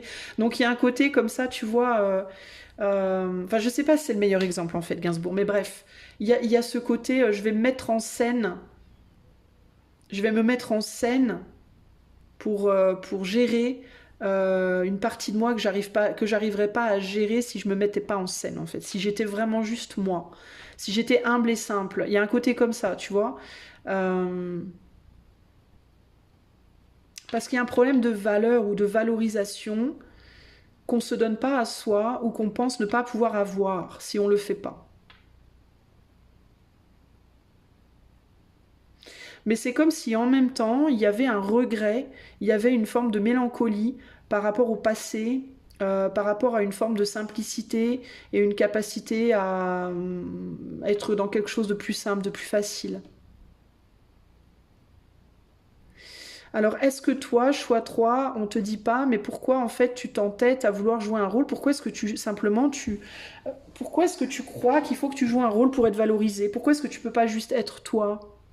Le simple toi que tu es. Parce que il y a cette idée que je pense que tu peux penser que si tu fais ça, tu ne seras pas reconnu des autres. On te verra pas. Tu brilleras pas. Et tu veux briller. Tu veux une reconnaissance. Mais une reconnaissance de ta valeur, toi. Pas de ta valeur, de ta légitimité. C'est même pas une question de valeur, c'est une question, je pense, de légitimité. Ouais, c'est plus ça, c'est une légitimité. Légitimité dans ton rôle, légitimité dans le monde, dans ton existence, légitimité dans ce que tu fais, dans ton travail, légitimité en tant que comme de famille, en tant que, je sais pas moi, à toi de voir. Mais c'est plus ça pour moi, le côté, je veux être légitime, je veux être reconnu, connu, reconnu, vu pour qui je suis, mais en même temps, tu joues un rôle. Alors, c'est bizarre parce que j'ai l'impression que tu veux être vu, reconnu, entendu, etc. pour qui tu es, mais qu'en même temps, on dirait que tu n'arrives pas à être qui tu es sans jouer ce rôle, justement, d'une certaine manière. Tu vois? Comme si tu cherchais presque à amputer une partie de toi. En mode, si moi j'ampute cette partie de moi, les autres ne la verront pas non plus. Si j'arrive à me fourvoyer, je fourvoierai les autres. Les autres ne verront pas. Si j'arrive à moi ne pas voir que je suis petit, par exemple, tu vois, je parle de ça parce que cet homme-là est petit. Si moi je monte sur l'autruche, j'aurai l'impression d'être grand. Je verrai le monde à la même hauteur que les grands. Et du coup, les autres me verront aussi comme grand. Mais en fait, les autres, ils voient bien qu'il est petit et qu'il est juste sur une autruche, tu vois. Mais en fait, ce qu'il devrait faire, peut-être, ce qu'on te demande de faire, c'est de descendre de l'autruche et de te légitimiser dans ta petitesse, entre guillemets, petit homme-là. Mais c'est petit parce que lui il est petit, mais ça peut être n'importe quoi d'autre, dans te légitimiser dans le fait que t'es pauvre, dans le fait que t'es riche, dans le fait que t'es blond, brun, que t'as la peau brune, je sais pas moi, que t'as une femme tatouée ou pas tatouée, enfin tu vois, je sais pas, mais il y a ce côté,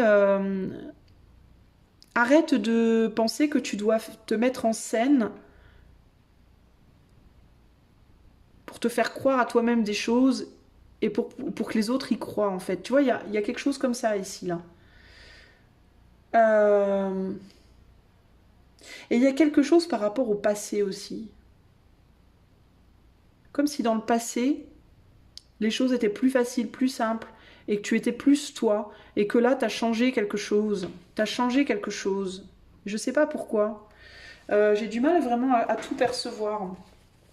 Mais ce qu'on te demande de laisser derrière toi, c'est cette croyance que tu n'es pas assez, en fait. Que tu n'es pas qui tu dois être. Que tu n'es pas légitime. Tu vois? Peut-être que tu penses que... Il y a une impératrice ici.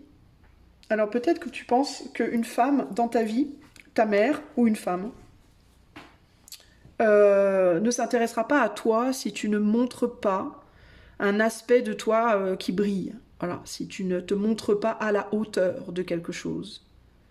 Tu vois? Parce que peut-être quand tu étais enfant, on avait beaucoup d'attentes de toi, on attendait beaucoup de toi. Parce qu'on voyait des capacités peut-être que toi tu ne vois pas chez toi. Ou que tu vois mais que tu considères comme étant pas suffisantes. Ça a pu être typiquement... mais toi, tu as une prédisposition à jouer de la guitare, par exemple, et on attend de toi que tu perces, quoi, que tu deviennes une star du rock, par exemple, d'accord? Et c'est comme si toi, tu t'étais dit, t'étais parti dans une espèce de course non-stop à toujours être mieux, mieux, mieux, mieux, mieux, mieux, mieux, mieux, mieux, comme si tu avais le sentiment qu'on attendait toujours plus, plus, plus, plus, plus de toi, et que ce serait jamais assez, en fait. Que tu serais jamais assez doué, assez haut placé, assez, tu vois, je sais pas, à toi de voir comment ça te parle, mais c'est des images que je te donne, mais à toi d'adapter à ta vie et au domaine. Et ça peut être l'idée de, par exemple, pour séduire une femme, je dois être une star. Si je ne suis pas une star, tu vois, parce qu'il regarde les étoiles. Si je ne suis pas une star, je pourrais jamais attirer l'attention d'une femme, par exemple, d'accord? Néanmoins, quand j'étais petit ou ado et que j'avais pas besoin d'être une star pour attirer l'attention des femmes, c'était quand même vachement plus facile. Ma vie était quand même vachement plus simple et plus douce, quoi. Mais pourquoi, en fait, qui te dit que tu peux pas attirer l'attention d'une femme en étant juste qui tu es, en fait, tu vois? Tu vois, il y a un côté comme ça, là. Alors, vers quoi on te dit que tu dois... Quel point de vue, idée, vérité, pensée, tu dois explorer à la place de cette idée-là, de ces idées-là.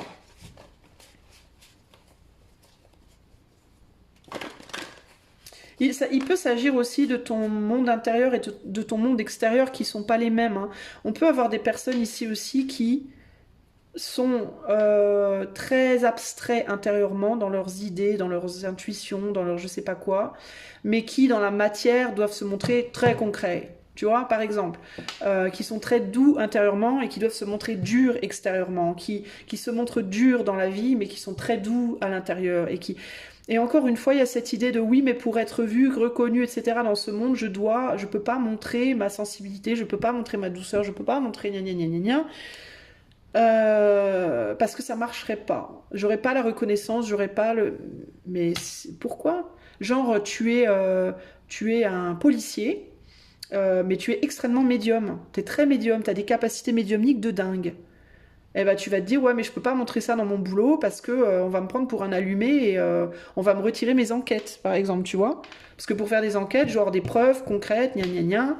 Et c'est comme si tu te disais, non, mais moi, je peux pas montrer ça, c'est pas possible. Je peux pas.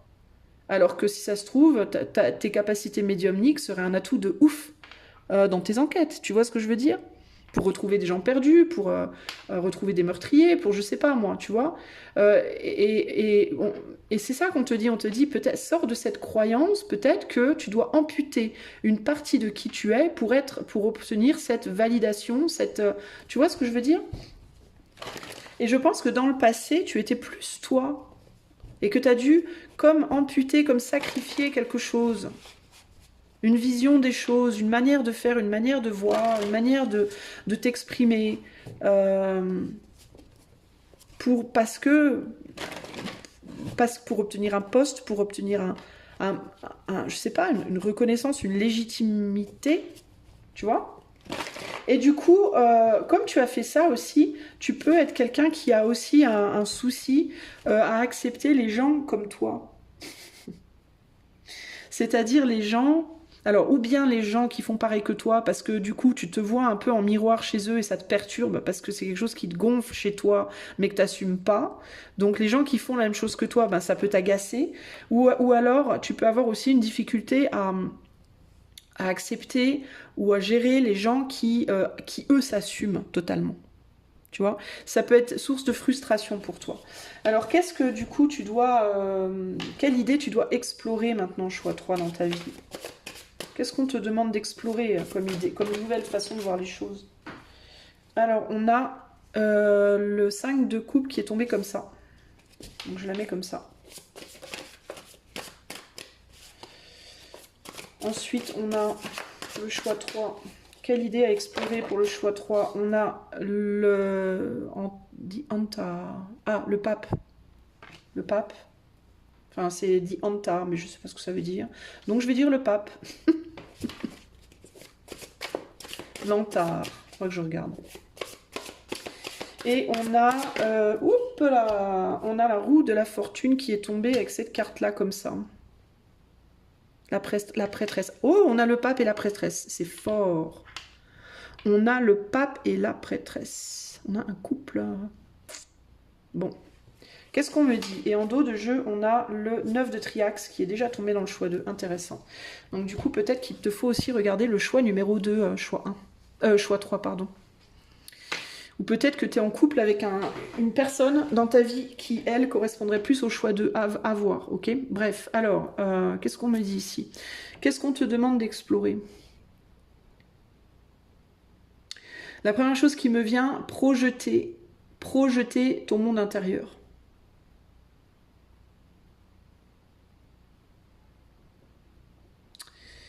Il faut que tu explores la possibilité de montrer qui tu es vraiment, en fait. Hein. C'est ça, en fait. Hein. On te dit, bah, peut-être qu'il ne te faut pas faire ton deuil de rien du tout, en fait. Peut-être qu'il te faut accepter de projeter. Tu es capable, tu as les capacités. Tu as les capacités de projeter tes idées. Tu as les capacités de projeter ton monde intérieur dans sa vérité la plus absolue. Et tu n'as pas besoin de sacrifier quoi que ce soit, en fait. C'est pour ça que notre 5 de coupe, il est ni comme ça, ni comme ça. Il est entre les deux. Il n'y a pas besoin de sacrifier. Elle s'est mise comme ça à la carte parce que je pense que c'est l'idée du yin-yang avec le violet et le noir. Il y a l'idée du noir et du blanc. Tu peux avoir des capacités médiumniques ou spirituelles, toi. Hein. Tu peux avoir des capacités de... Parce que le violet, c'est très chakra, troisième œil, couronne. Donc tu peux avoir des perceptions intuitives, des perceptions des mondes invisibles, des choses comme ça que tu gardes pour toi, que tu enfouis, que tu veux pas trop montrer. Tu vois? Et là, on te dit, non mais vas-y, quoi. Montre en fait qui tu es vraiment. Montre ton côté féminin beaucoup plus en fait. Il faut que tu explores l'idée que c'est pas parce que tu montres ça que tu n'en seras pas moins un homme, ou si tu es une femme, c'est pas parce que tu montres ton côté masculin que tu en seras pas moins une femme. Tu vois ce que je veux dire? Il y a l'idée de non mais vas-y quoi. Expose, il y a quelque chose qui doit être exposé ici, il y a quelque chose qui doit être montré ici. Tu vois la roue qui est là, elle est derrière sa tête aussi. Il y a beaucoup de choses qui se passent dans ton monde intérieur que tu ne montres pas.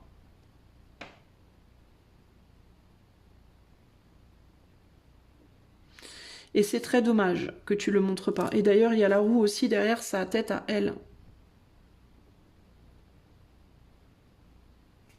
On a 3 roues ici.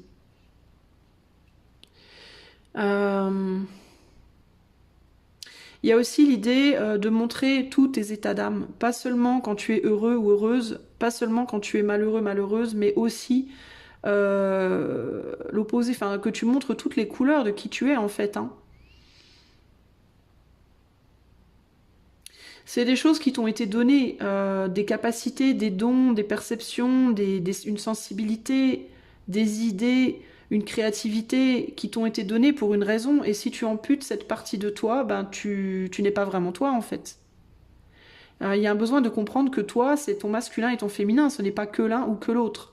Et si tu n'es apprécié que pour ce que tu montres, que pour ce que tu projettes, et que tu amputes une partie de ton monde intérieur pour plaire, alors tu ne plais pas en vrai.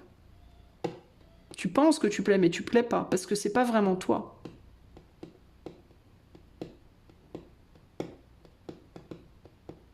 Puis il me vient un truc rigolo aussi avec ces deux cartes-là. Le fait que lui, là, il soit monté sur une autruche, ben, le caméraman, là, entre guillemets, qui veut le prendre en photo, là, on dirait un paparazzi, là, qui veut le prendre en photo, ben, il est obligé de se baisser, et du coup, il perd son pantalon. Alors que s'il descendait de son autruche, ben, il pourrait se relever, il pourrait baisser la caméra et se relever, et il aurait beaucoup plus sa dignité, entre guillemets.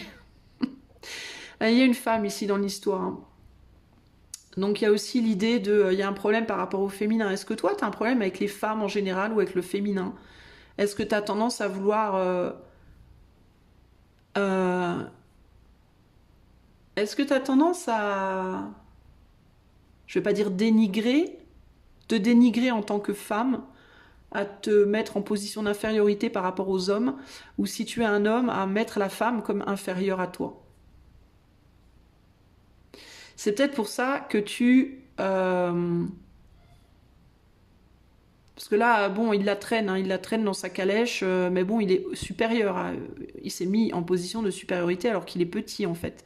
Il y a l'idée ici que peut-être s'il descendait de son autruche, il se sentirait petit par rapport à elle.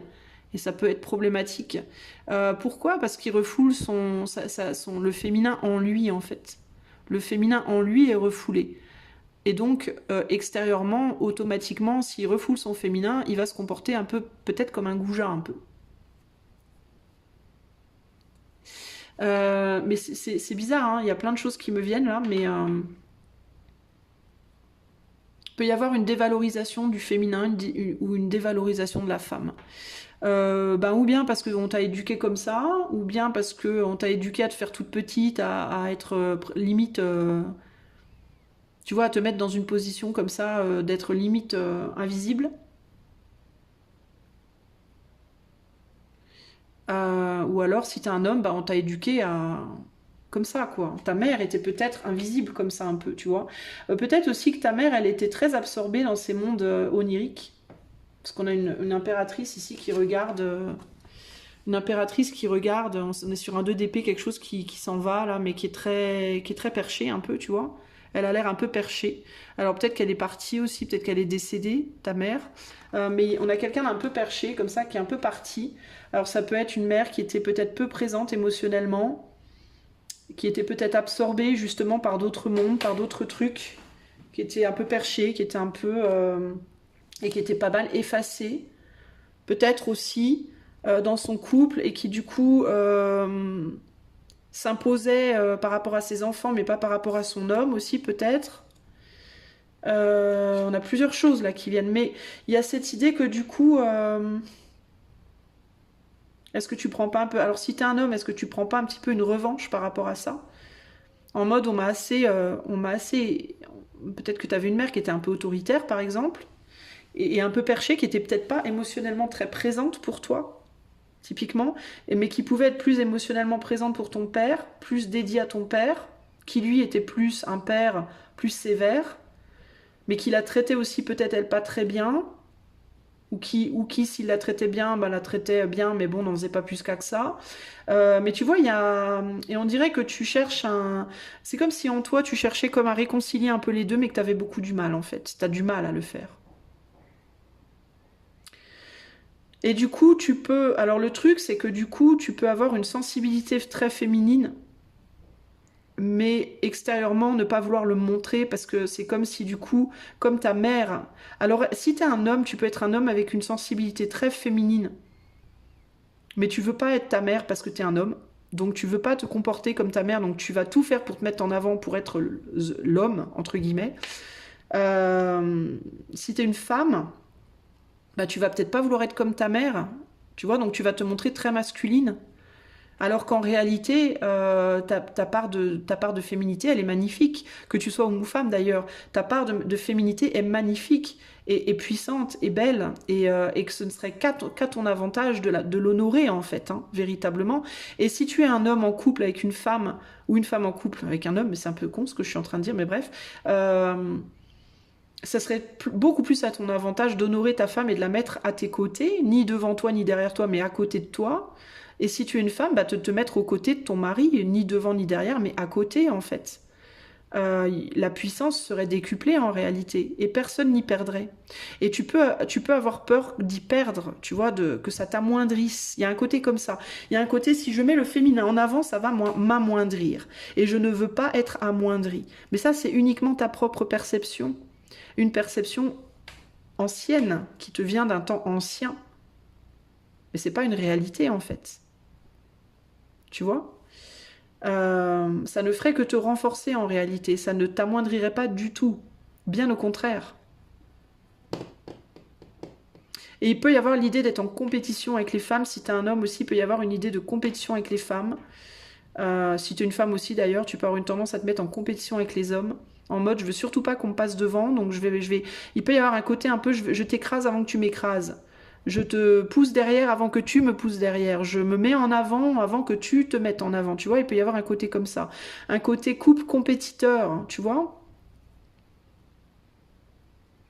Je t'aime, mais je veux surtout pas que tu le saches trop, quoi. Parce que si tu le sais trop, tu vas me piétiner. Il peut y avoir aussi une peur de l'amour, une peur d'aimer. Parce que en mode, si tu sais que je t'aime, tu vas en prendre, tu vas, comment dire, en profiter. Tu vas en profiter, tu vas m'écraser, tu vois. Ou tu vas plus me considérer comme avant. D'un seul coup, tu vas me considérer comme un faible ou une faible. Homme ou femme, hein, peu importe, mais il y a cette idée de tu vas plus me voir comme tu me voyais avant, je vais changer à tes yeux et on te dit mais arrête en fait, absolument pas. Et puis de toute façon, même si c'était le cas, bah, ce serait simplement que ce serait pas la bonne personne pour toi. Si cette personne-là dans ta vie, en effet, elle te considère pas quand tu es vraiment toi, mais qu'est-ce que tu fous avec, j'ai envie de te dire? Tu vas attirer à toi quelqu'un, laisse cette personne. Tu attireras à toi quelqu'un qui te considérera avec tout ton être, qui te respectera. Peut-être que dans le passé, tu t'es fait un peu marcher dessus, et que du coup, tu veux plus te faire marcher dessus, donc tu amputes un côté de ta personnalité, mais du coup, tu es peut-être aussi avec quelqu'un dans ta vie qui ne t'aime pas pour qui tu es vraiment aussi. Un peu comme quelqu'un qui aimerait une star de ciné, ou une star de la musique. On aime la personne pour ce qu'elle projette, mais comme on la connaît pas intérieurement, on peut pas l'aimer pour ce qu'elle est. C'est pas possible, parce qu'on la connaît pas. Tu vois ce que je veux dire? Donc arrête de flipper en fait qu'on t'aime pas. Choix 3, concrètement.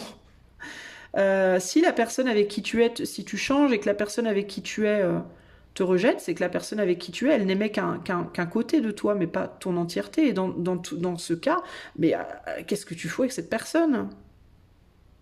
Il n'y a pas lieu, tu vois. Donc vire cette personne de ta vie, soit entier ou entière, et tu rencontreras la personne pour toi, la personne qui t'aimera dans ton entièreté. Mais par contre, il faut que tu arrêtes d'avoir peur. Il faut que tu sortes de tes peurs, tu vois. Et de la même manière, laisse les autres aussi être dans leur entièreté. Si tu n'aimes pas quelqu'un, parce que t'es trop sentimental, ou tu te mets trop en avant, bah tu peux pas demander à la personne d'amputer un côté de sa personnalité pour te correspondre. C'est pas juste.